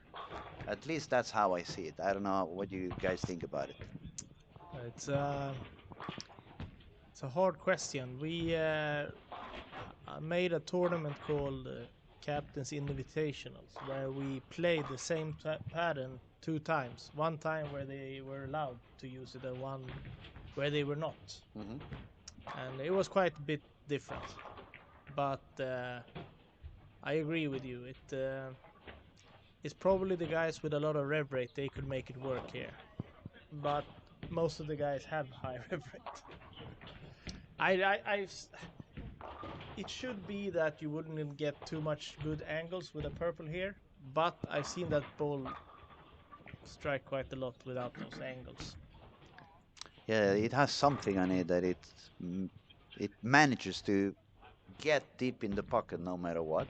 It has a lot of continuation when it hits the pocket. But what I'm more doubtful is what kind of traffic it would generate, because it doesn't take many. Let me call it that way. It doesn't take that many non-skilled bowlers to, in a way, make the lane tough. I was talking a little bit slow because in my brain only bad words were coming out to express like, and I'm trying not to say any swearing or stuff like that. But what I mean is, if we could use the purple hammer in this kind of event, I am strongly believing that the first 3 games would be higher than they are now. The score would be a little bit higher overall, not the top bowlers, but overall in general. But by the end of the squad, we wouldn't see such high games as we may see on the following days and the following squads when people is using the resin that's going to open up the lane. Yeah, I think it's difficult to say really what it would be like, because it varies a lot from center to center and pattern to pattern how that particular ball works. But I think overall the scores would be lower if it was allowed. But that's just my guess. I think so. I think it would be a little bit lower because as soon as you push the oil down, you have a little bit more over under reaction, and especially when the lane opens up and the lane dries up and you want to just go deeper and try to use the area. Maybe you're swinging it into a breakpoint that is not the wrong breakpoint, but because it has been some traffic that has pushed the oil down, all of a sudden it's going to also feel like a penalty zone, even when you're bowling on the right spot. And that's the reason why I believe if the purple hammer was allowed in this event, it would make the lanes a little bit tougher by the end of the day. And we can see some high games now actually. We see both Anton Persson and Victor Albin continuing bowling well. Marcus Jansson, Martin Larsen, 240 to get to plus 20. Also see Lucas Fjällborg can bowl 290. He was struggling a little bit before, so It's more people over par on this squad, that's for sure. We can see Team Sweden is out there doing their job. Yeah. We don't see anyone being 100 over yet. Right? Only one. Anton is 100 over. He's 100 over. 100 over. So we need him to. I need him to shoot 500 on the next two. It's so, a tall so I order. get that 1400. He is good, but I'm sure Anton would be happy with 462. Yeah, also. for sure. Also, I think Robin Newberg is he's getting close to 80 over now. And Victor Albin also is 894 at the moment, so he's pretty close to 100 over. And we can also see Hakim from Malaysia with his very bad start. He can get to almost 80 over. I said when the lanes goes inside, he shines instantly. So he is probably did not do what I said when he started 150 to just give up and try things. Yeah. Maybe he was just thinking of trying to make the final. And we have a guy on his way for a 290, Lucas over there. Lucas, yeah. He had a little bit rough first 3 games.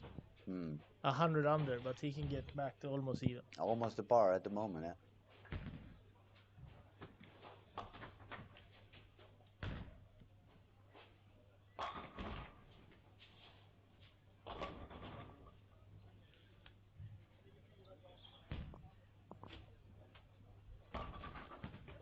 Oof.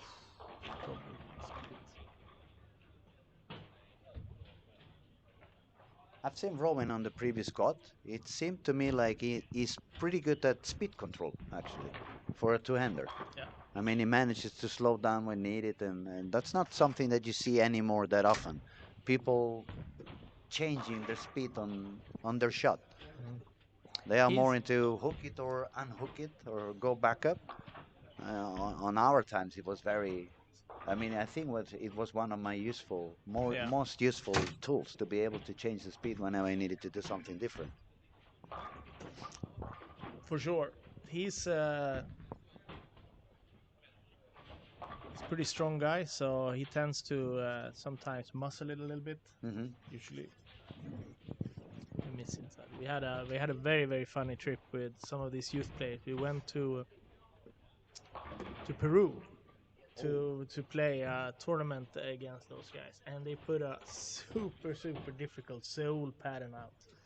And I think out of the 20 weird things I've seen, 15 is from that trip.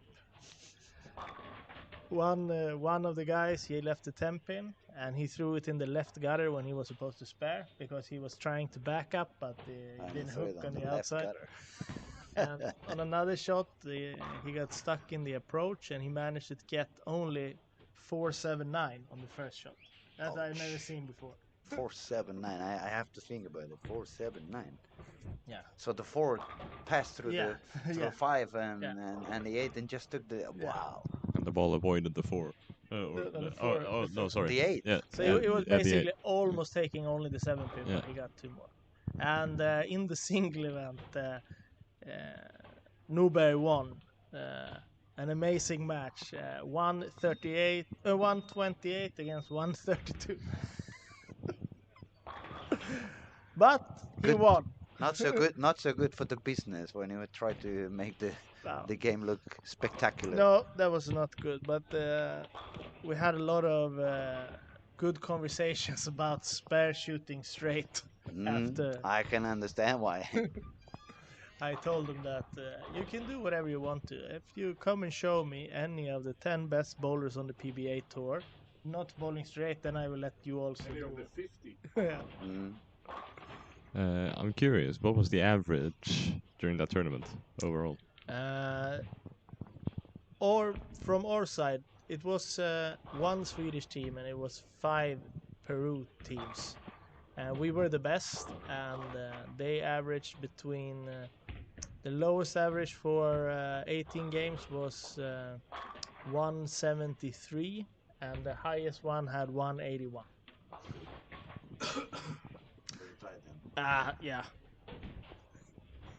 It was one of these, okay guys, let's go into a group. Okay, focus, you have to stay strong, stay focused, just try to make the frames, and they could do it for a little while, and then everything just went wrong, and then we had to take a new, because it's mentally, it was Exhausting. It has to be exhausting. it was, if you think that the pocket was one magnet and the ball was another magnet, but when they can't touch They each were other on the wrong side. yeah, It was on the wrong side. that's a little bit hard. Avoiding. But obviously it was no one's fault because we actually won everything, so it was even more tricky for the other guys. Yeah, that says something when the best team is averaging in the 170s. Yeah. But I also asked them, so what do you guys think would happen if you bowl the adult guys over 30 on this? Oh, they will run us over. Yes. Absolutely. But I think it was a very, very valuable lesson. We did get away with winning the whole thing, but also with a lot of things to improve. Kind of a wake up call Mm-hmm. for some of the kids, I guess. So we got the scores now. We have Robin Persson and Anton Persson on 100 over. So he's very, very good at keeping it straight line to the pocket, and he's one of those players where you have those players that oh, he's doing good, then I know exactly what you can do. Then if I see him, I certainly think that he's playing inside of the 4th arrow, probably close to 5th, and then he doesn't hook it, he just goes straight. And I have the same with Anton Ahlgren. If you know that he's doing well, you know that it's going to be very good to move left and slow down a lot, because he's very good at that. So some of these bowlers can, and then you have other bowlers, they do well and you go, I don't know, he A little different. bit, as I said before, with Philip. Every time I've seen Philip doing very good, he was bowling so deep inside, beyond the 5th arrow, beyond 25. Yeah. That's what I've seen him bowl his best. We come from the same place, so a few years ago we used to take a lot of matches against each other.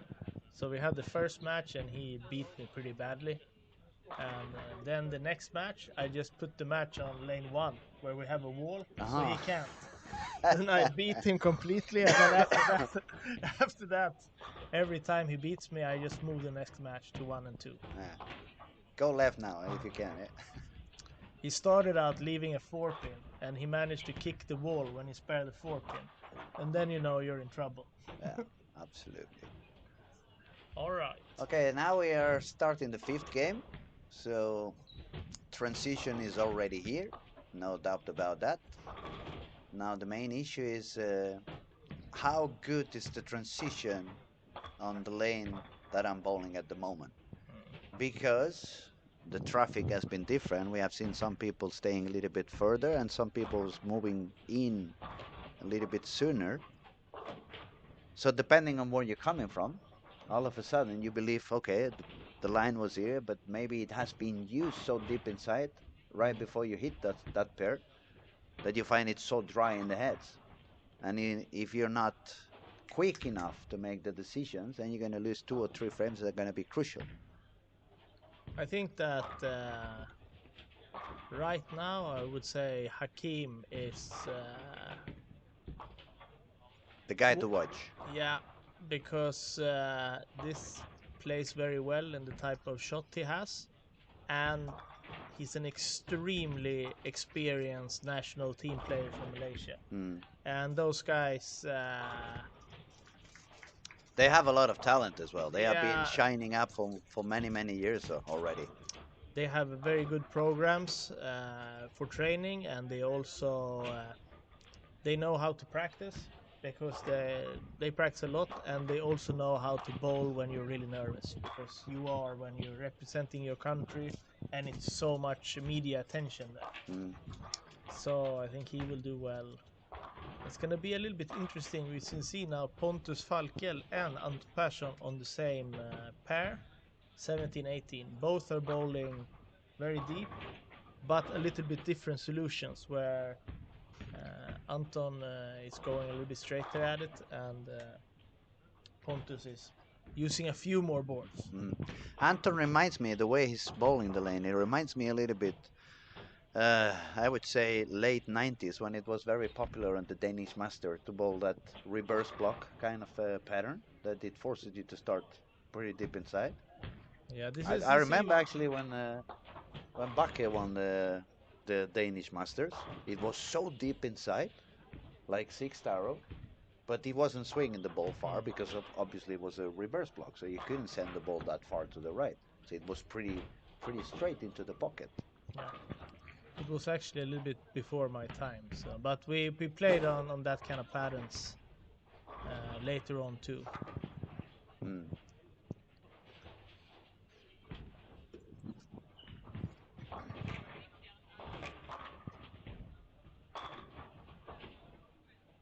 That is also, is it gonna be a factor for the lefties when so many right-handers start going deep? It's gonna end up affecting the heads for the lefties as well. Unless they also go so deep inside that they cross lines between them. There's also a subject that could get very. We had a Ted Thompson here from Kaggle talking to us, and he says that righties can't affect the lefties so much because of the angles.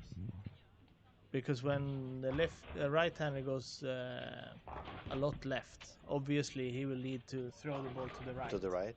And when the lefties go and throws it the other direction, it's a fairly short amount of time that. Yeah, we could say maybe the first 5 feet. Yeah, 7 feet if you want. Certainly, I know lefties who claim that it affects a lot. So.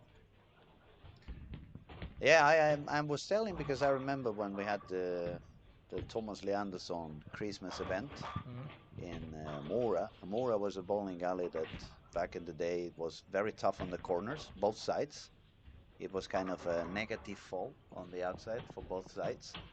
And the pattern we chose to use with the help of the Kegel, it was kind of similar to this one. It was a deep inside line. You couldn't really miss out. It was not much room on the outside. And it was one of the complaints I had when I was there, because I was coaching on that bowling alley, and I was kind of responsible a little bit of what was going on.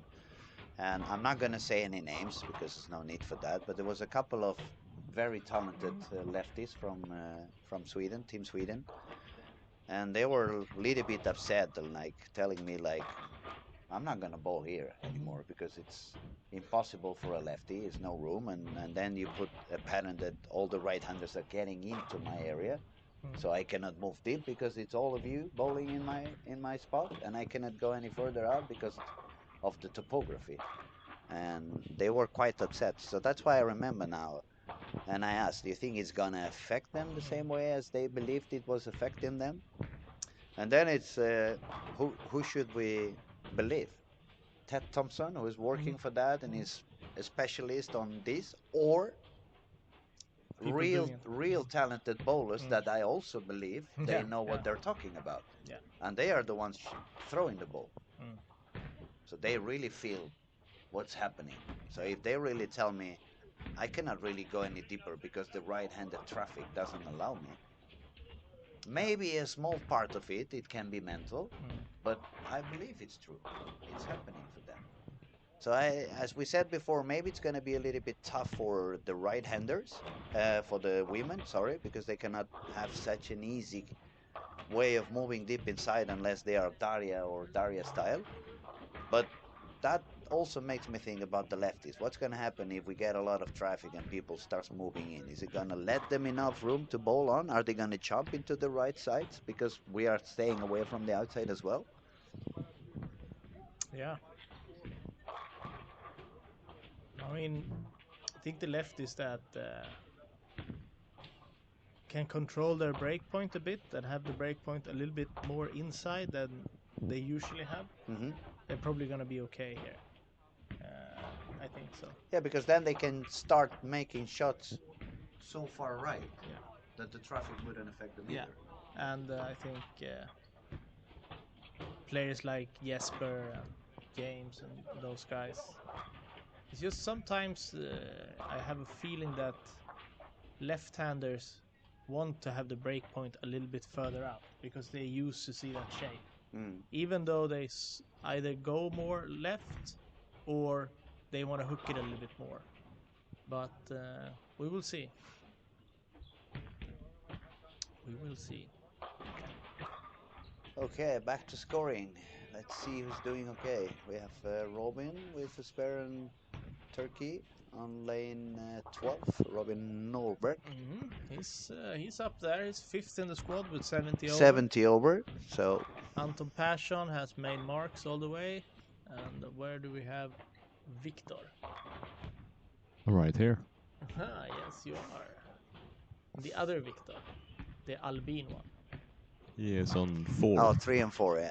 3 and 4. He's got a split between strikes. Joachim Karlsson, yeah.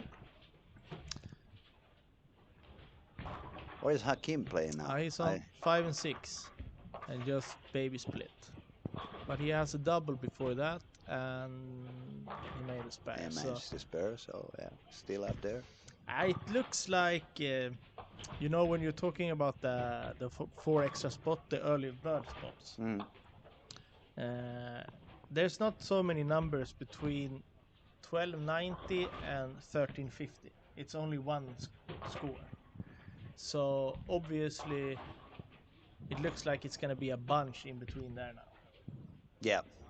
Yeah. So this is a bad scoring pace for everyone who had 12. Who had already, yeah, absolutely. Absolutely. It looks like even the early birds are going to fly up a little bit higher to 1320, 1330.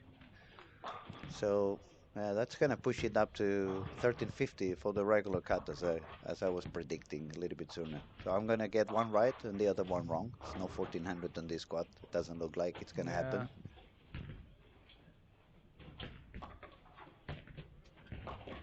And also remember now that this is a turbo game. Or exactly. Yeah, 5th and 6th, that's true. So do we have any scores for that? What they need to shoot to have a chance? Obviously, it's going to be a lot of squads, so it usually ends up very high. At least 279. 279, 280, perhaps. Let's see here. In game 5, it is currently in game 5 236, but not including the. It's most likely it's William Berggren's 258 because he's not gonna make the final in that. Exactly. But the highest game 5 so far is William Svensson at 265. Yeah. And he has a good chance of qualifying normally. So. Yeah. And let me just check game. 6th game, we're going to find out pretty soon as well. 267 267 for Hampus Kelsen. Yeah. And then it's a big jump down to 240 behind that. Yeah, but it's many squads to go, so probably the turbo is going to fly up as well. It's going to go all the way up to 270 something. Last year it was 300 in the 5th game. I think Nathan Bohr shot 300 in the second to last squad to make the cut. And there's one more tournament going on. I'm going to try to explain it, but it's kind of tricky if you don't see it in front of you. The Lucky Game by Storm, where you can win a sponsorship by Storm for quite a lot of things. And the way it works is that you're supposed to make a high game in different frames from each game. So in the first game, it was frame 1 and 6. Next game, number 2, and so on. So it looks a little bit like a bingo cheat. Yeah. And then you just add up those 10 random frames and you get a score. This one is very hard to keep track of. Yes, I don't know if we have a number to beat right now. Last year, the first prize was a watch, and Yeah. even though it was high scoring, it was very surprisingly tied with 300. Yeah, 2 people, I think. Yeah, Yeah. and but that's very unlikely because some of these frames are frame 1, so Yeah. you have to strike when you move to the other side of the center, the first shot to Yes. ball 300. And the last frame is also the last frame in this Yeah. final game. Yeah.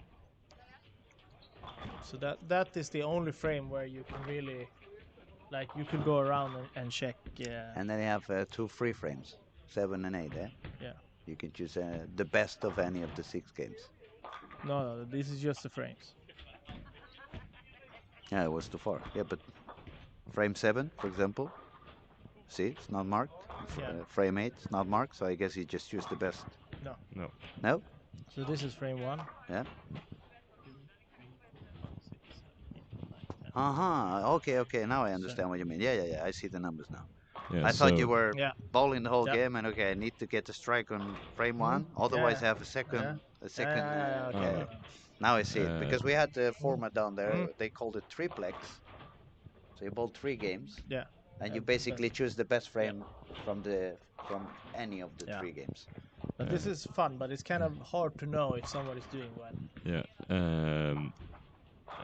It's a lot easier to explain if you see it in front of Yeah. you. So if you go onto the Lucky Larsen social media pages, there's Yeah, an that's the image easiest posted for you. there.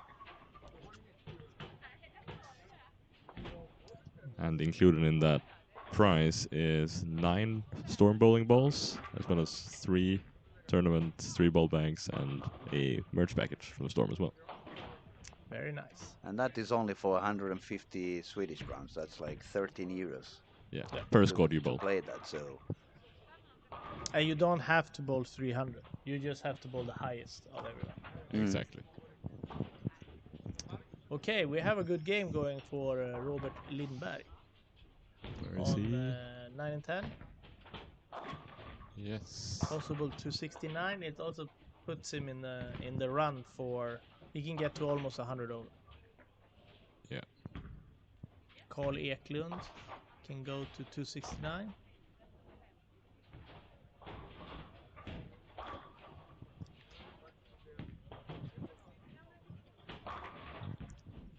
Okay, who else is doing well now? That's we have William Berggren Berggren. also with a 4-bagger. Yeah, it's not as high as I expected it was going to be for a 5th game. no. Maybe what also on the other hand is a lot of bowlers in this squad that it's their first attempt. Yeah. So as we said, since the lane condition is not so easy, I would bet some of them are a little bit brainly exhausted because they have been having to think over and over frame after frame, and every time they change lanes, it's not just one of those patterns that I just drop it out there, the ball's gonna do everything for you. You just really need to be precise, you need to be accurate, and you need to keep your concentration for many hours or for many frames. And that probably is also causing a little bit of stress, emotional stress, a little bit of less energy in the body, and that could also explain why some of the scores are a little bit lower. And with the re-entry style format as well, it means that if you maybe have 2 more, 3 more squads coming up, and you're out of contention, that's when you might try some things that you can learn from in the upcoming squads. I agree. It makes also all the sense in the world.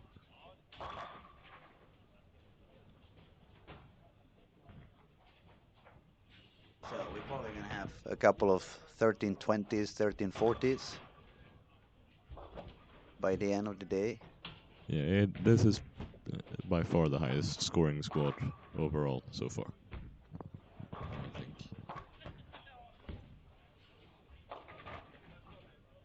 We still have William Svensson is having a fairly rough day on the lanes today. This is so weird with bowling. How you can, like, if you try to explain that to some other person in the sport. So he's leading the tournament, but now he's gonna be struggling like 100 below par. Yeah. way Below par. But still leading the tournament. But still leading the tournament. I think probably we could compare a little bit with golf, but with the only difference that the hole would remain on the same spot of the green during the 4 days of or the 4 rounds of the competition. But yeah, as we said in bowling, traffic it's a big factor. It really can do the lanes very different from one day to the other, even from one squad to the next one. 7-pin on Berggren. So Carl Eklund, he can go for 269. Then he would be first in the turbo. Yes. For the big ski. Because as we said, it's currently 265. Oi. I'd expect that to go way higher than it is right now.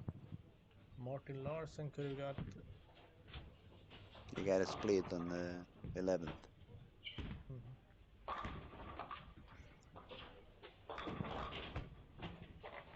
Joachim Karlsson is struggling with early friction.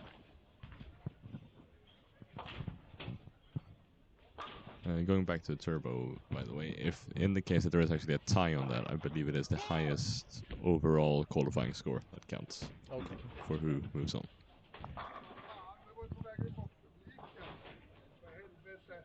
That's why we got Victor here, because he's the guy who knows everything. We just talk and talk and talk, but Victor is the one putting the points under the... Yeah, and it's also different ways to qualify, like the normal block, but there's also other gateways. Exactly. For young and for women, and then turbo. So you have to know which order you qualify into. Early birds also. So yeah, it's many different ways to get into the final. But the one that you really want to get into, if you want to give yourself a good chance in the final, is the top 22, because they move straight to the second step on the final there. And that's 6 less games and a lot less pressure. Then, as we were talking about before, there are 4 early bird spots, and then there are 2 spots for 50 plus, 2 spots for U21, 2 spots for the female, and then the turbo game 5 and 6. Carl got the first one. Yeah, it looks like he's feeling a little bit more comfortable on this pair.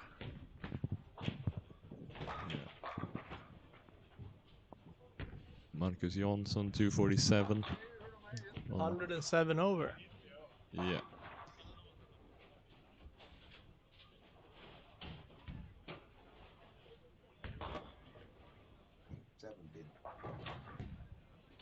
Oof, that could be. Yeah, expensive 7-pin, definitely.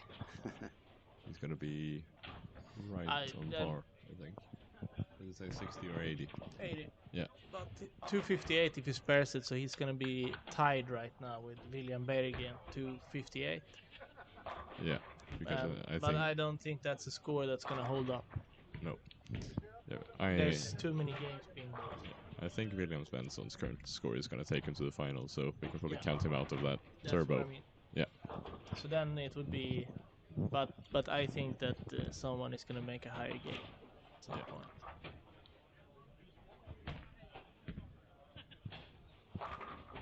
And we have Joachim Karlsson 60 over, Victor Albin 77 over. Martin Larsen has managed to go back 54 over, so started struggling. That's good. But then when you see a bowler that is world class, even on a very bad day, still managed to be not on par but above par.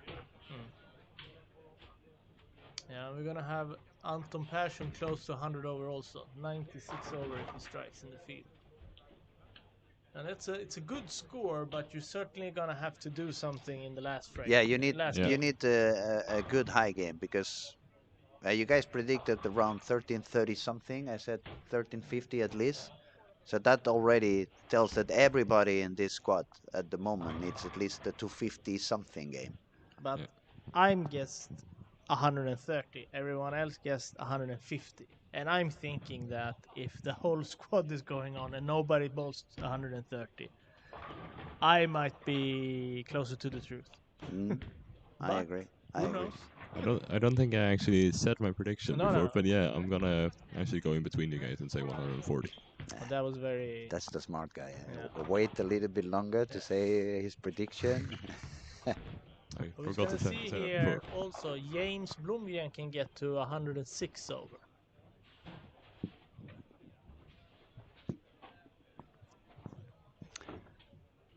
Okay. Both Uh, James and Marcus has a lot of those. They just show up early and then they qualify right away, and then you sort of forget about them until Sunday comes and they come back and bowl. ooh, Ooh, nice. pretty expensive. Not so bad. 5-3 in the middle. Well, it's an expensive frame. If you Mm. stop to count it, Ah, it's from going to 279 to staying on 244. So that's 34 pins gone in one Mm. frame. But it would have been even worse if it was working on a double to 5-3. Yeah. Yeah, so I don't know. Pretty good bowlers out there, and you're gonna lead with 107 over 4-5. Yeah, Just a 20 average it is a to tough pattern. 21. But also, those guys who are a little bit higher now, they are more or less all of them shot a higher game on the fifth. Yeah. So maybe the sixth one is going to be even higher because of that transition and the lane had opened up a little bit. And if that is the case and they do another 250 to 60 game, then we have two or three guys with 1350, 1360. What did Hakim end up with? Did I didn't really see We're gonna have to wait until the scores come in with that, I think. too many balls around and you end up losing some action at some point. For those of you watching, remember that we have different streaming channels on the YouTube, right? So you can choose from different Yeah, exactly. cameras and different pairs of lanes. So you can follow your favorite bowler if you have a bowler that you want to keep on watching, and suddenly disappears from the screen you are looking at. There are other Yeah, screens on the YouTube channel that you can see. exactly. All of them are under Storm Lucky Larsens 2025, I believe. Yeah, on the Storm Like Larsen Masters YouTube channel, you'll find them all. And yeah, I think it's five separate channels you can have. Nice. very, very tough game for Robin Ilhammar. He can punch out to get to 150, but that's Yeah, and one, two, three single pins gone on that game. That's a lot of pins in yeah. one game. But probably mentally just giving up on Yeah. that squad. Okay, this is not going to be my squad, so I don't know. Why should I waste any more energy, even on sparing? Maybe even use some of those spare shots to try something on the lanes. We haven't really seen because it's too many bowlers at the same time. But that could be the case Yeah. because otherwise it sounds pretty weird. It's a little bit weird. You don't see that a lot. Three single ones in one same game.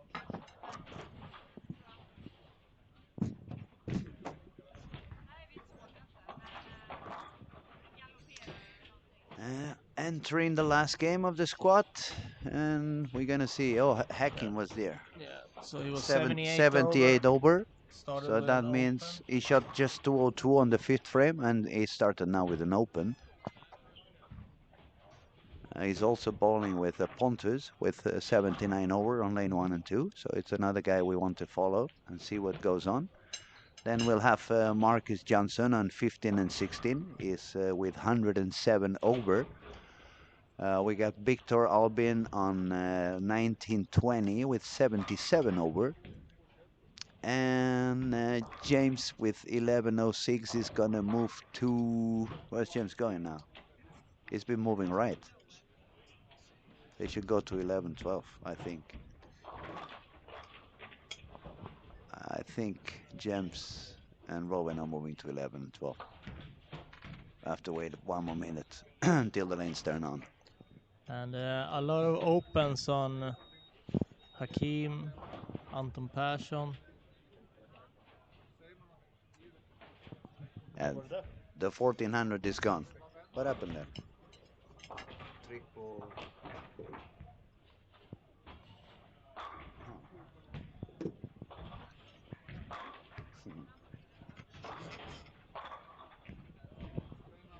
Joachim is not getting the ball through the heads. Through the It seems to be right reading area. pretty soon on it, yeah.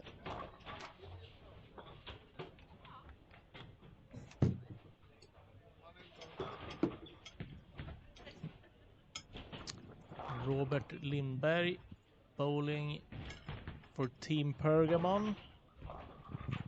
First season. First season for him. Yes, first. I don't know if he was bowling in the Pergamon shirt in Badger tournament in Stockholm. I do not know that. No, I don't know if he did or not. What team was he bowling before? I don't even remember where he bowled before. This is gonna make a. It must be very expensive to gain a spot in Pergamon at the moment. There's a lot of bowlers there. It's a lot of good bowlers. I mean. Yeah, but there's a little bit of a generation shift going on there too with Oscar, Martin, and myself. Before we're not bowling so much anymore, so there has to be new guys. So you're making room for the youngest. Yeah. Yeah. But making room, I don't think anyone will make any room for them. They're just gonna have to make it themselves. They have to find a way to get the room there. Yeah. Squeeze in between them. William Svensson, he has 850. Ouch. We're still just waiting for the final results to come in after 5 games. We believe still that. Oh, there they go. Yes, Marcus 106 in games. Yeah. Newberry is holding on pretty good because he also has a gateway in the youth section, right? You should, yeah. So And it's a pretty steady squad for him. I mean, his highest game is 221. Yeah, it was very very consistent. Has managed not to struggle too much on any game I see.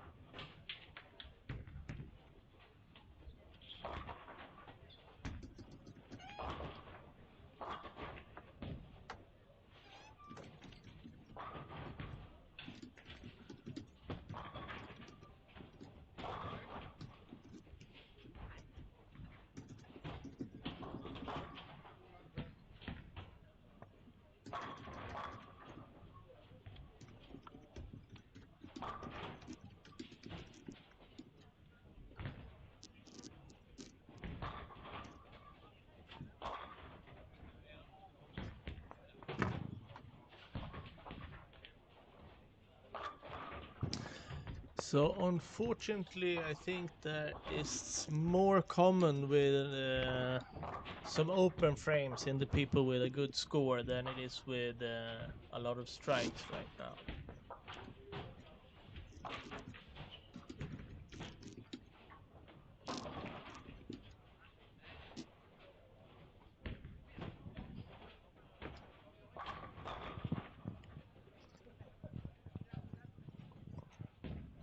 Victor Albin, 2 opens.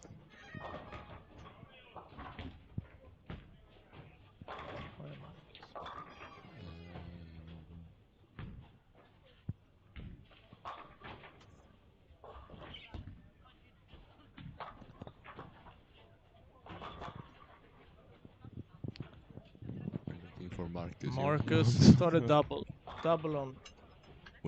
Where is he? He's on 15, ball on 15. 15. Yeah.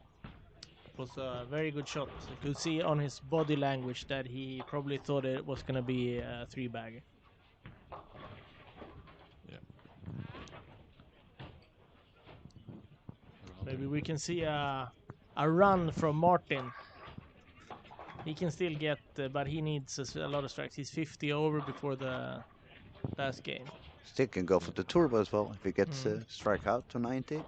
I will put him on the turbo for sure. Yeah, we have a few guys starting with quite a few strikes, but they're not really up there before this game. But we have Theo Steen starting with 9 spare and then 4 in a row. And Ocean also. Yeah. 4 in a row and then a 9. Ocean is the brother of Carl. He's Step brother or something like that. Yeah. Correct. He's a lefty, yeah? Yeah. Yeah, now I see him. He was so small when I was in Mura. Yeah. He's grown up so quickly. Yeah. He had an amazing release back then when he was like very little. But he's doing well. He's doing well. He's been doing great in some tournaments, and he was picked in our junior team. But we did not play the European Youth Championship this time. We went to play a friendly competition against Malaysia and play Malaysian Open.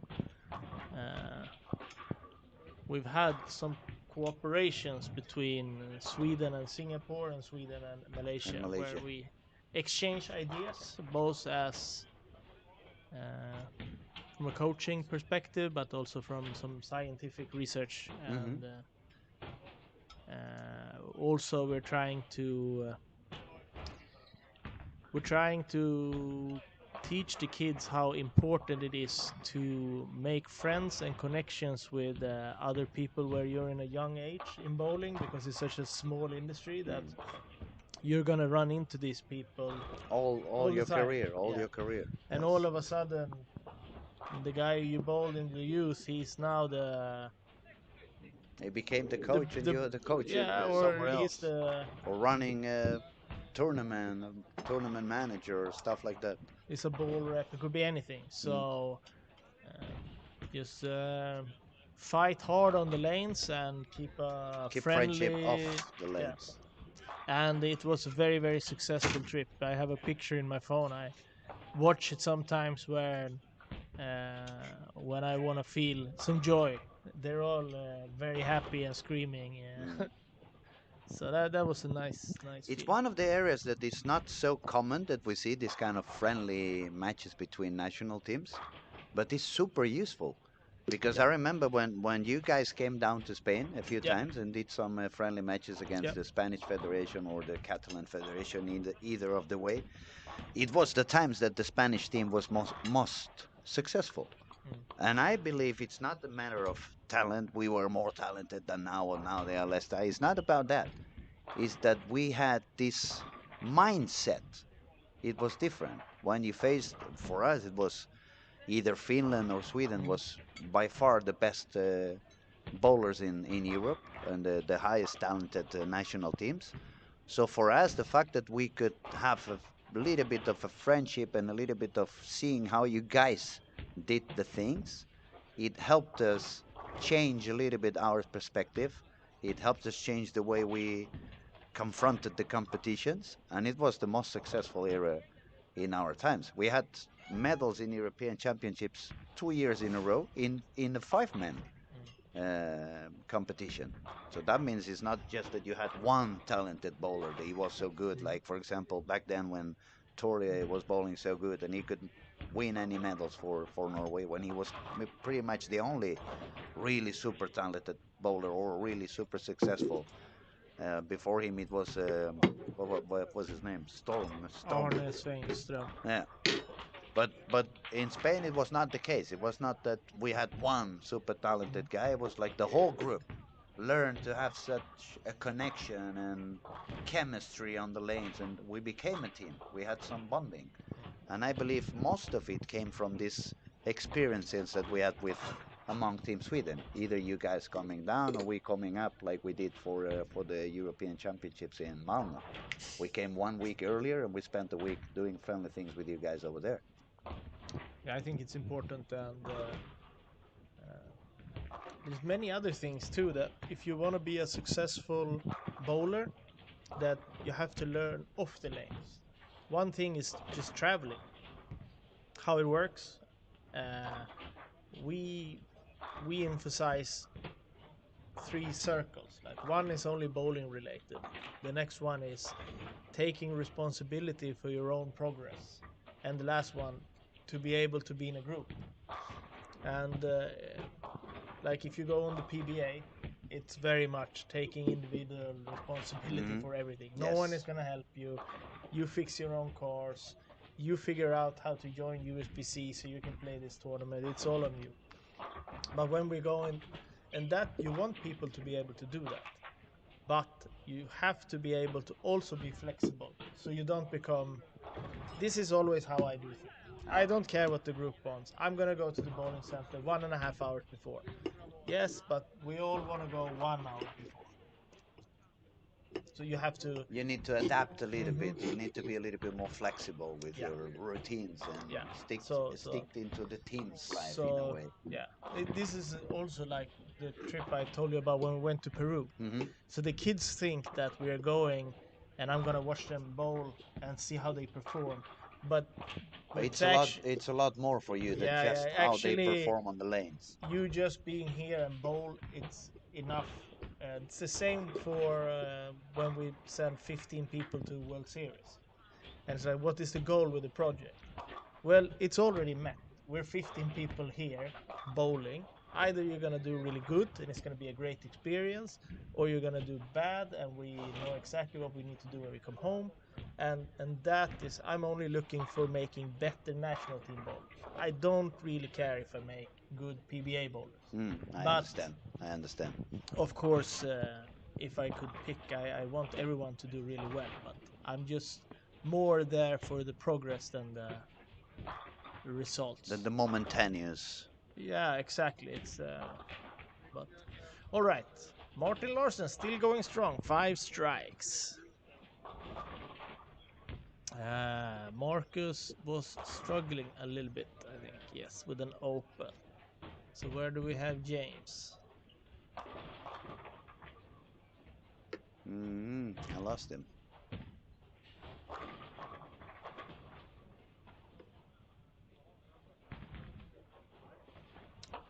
James Over there, open to 11, 12. right now. We don't have anyone 100 over. Nope. And not really anybody on a huge pace for a good turbo game. That's Martin. Oh yeah, Martin is on 20 there. Will be typical. We've been trash talking 19 and 20 the whole block. Yes. And that's where he's gonna get a 290. I was also trash talking 19 and 20, and that's where my block yesterday turned around and I shot 250 after 150 in game 1 and 2. So maybe it isn't that bad after all.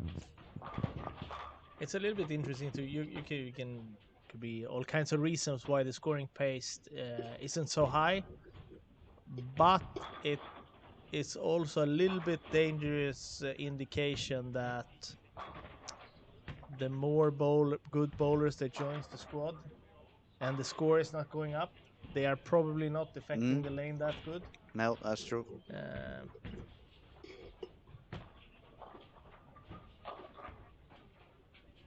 that's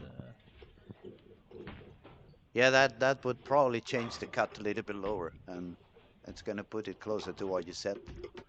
Even lower if it keeps going that way.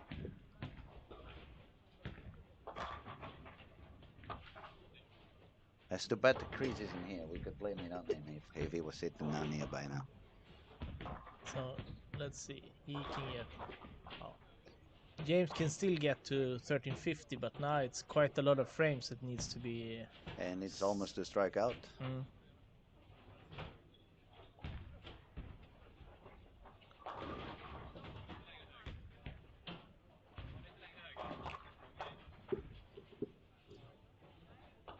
Fun if he does that, and then he's the last for the final. Yeah, that would be And fun that for was you. my That was 1332 exactly right there. exactly what you said. So first goal is to actually get someone to bowl 13-32, and then hope it's and coming. then go on. Okay. Anton Anton Persson, Persson. if he strikes out, it will be on to. Oh, now it's not gonna strike out. He just 7-10. left the 7-10, That is rough. and that's 20 pins lower. So he was gonna go for 236. That's gonna be a 212 or 213 if he strikes out. So he's gonna be just 106 over. And then the other one that was doing okay was Robin Norberg. And now he's bowling down. I lost him. Martin with another strike after his Yeah, 8 spare. yeah, as he's well. got an open frame on the 9th frame. He needs to triple to make 186, so he's gonna not even shot close to 1300. Yeah, Hakim had a pretty weird day. Starting really bad, then he did really, really good to end it bad. And he's gonna end up really, really bad as well. Yeah. No 1350s, no 1340s. No 1400s. And that's why Victor and I are usually sitting down on this room commenting, and Robert is really actually working as a professional coach. Now they look tough. They look really tough. You know, it was a little bit in the beginning. It looked like some people were comfortable, but after that, I can't really say that anyone has looked comfortable No, for a that's few true. games in a row. Even on the body language, you haven't seen Yeah. anybody feeling like comfortable all day long. Like, okay, maybe this game wasn't that high, but I know what I'm doing. I think Look, it's a little bit of struggling around. I think the only one that's been up there in the top 5 the whole time almost has been James. He started in the lead and he's always hovered around the top 5 at least. Yeah, and the most steady one was still Robin with all the games between 213 and 221. That's only 8 pins difference from the highest to the lowest game. And actually now Martin could be one of the players bowling the highest block. He can get to 1322, right? Mm-hmm. That's true.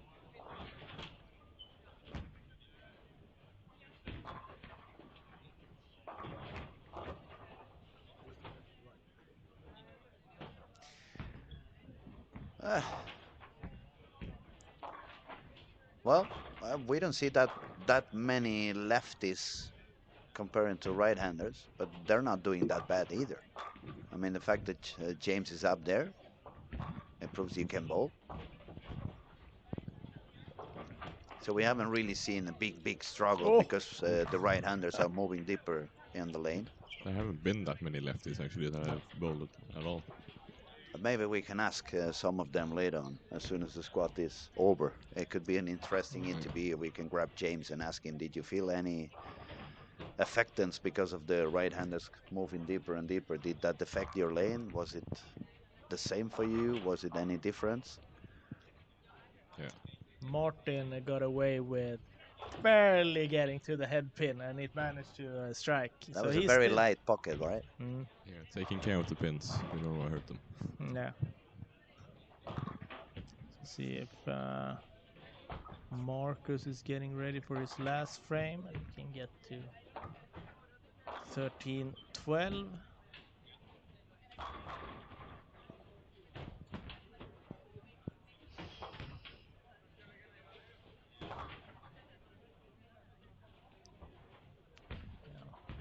So Joachim ended up with 59 over.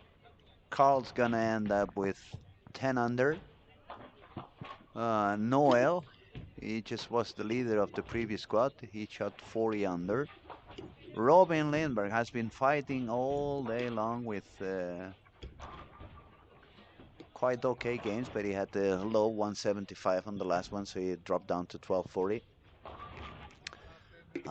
Let's see what else we see. Philip Williamson is not gonna do his highest area either. Marcus closed his fist, so I think that was a strike.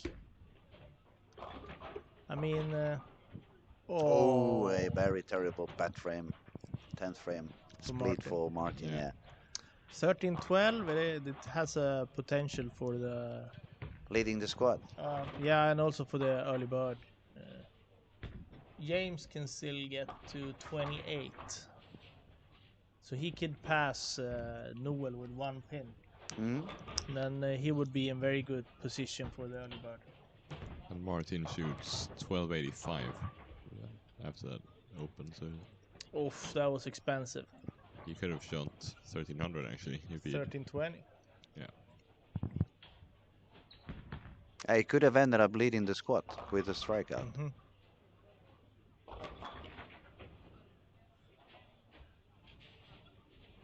Oh, there's a motorbike outside of our room here.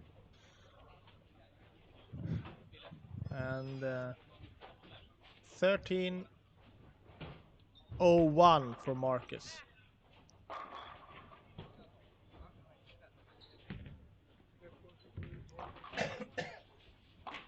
So James just needs a mark to be Squad leader. squad leader, and if he triples, he's in a great position of taking the early bird.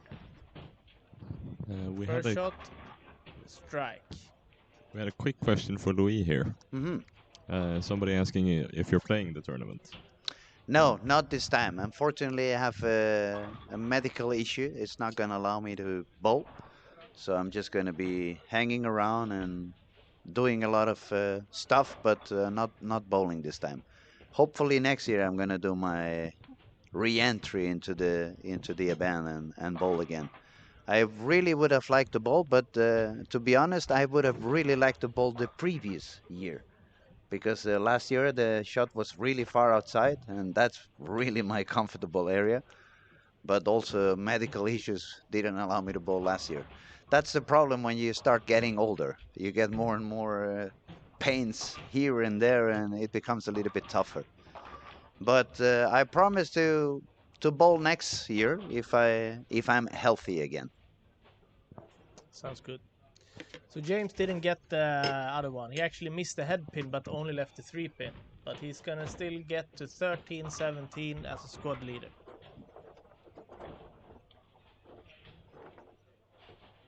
Okay, I think that's pretty much it. Yeah, for that's this pretty one. much it for this squad. We thank you everybody for your attention and your patience with our non-stopping of talking of the past and the memories. But we just try to give you the best information we can and try to help, especially those who are not professional bowlers and they want to understand a little bit more and better what goes on around the game.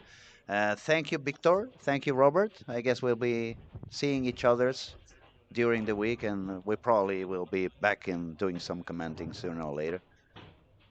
Yeah. Thank you very much, everybody, for joining the streams, and thank you, Robert. Thank you, Louis. Bye bye. Head See you up. next time. Bye. Oh, ja.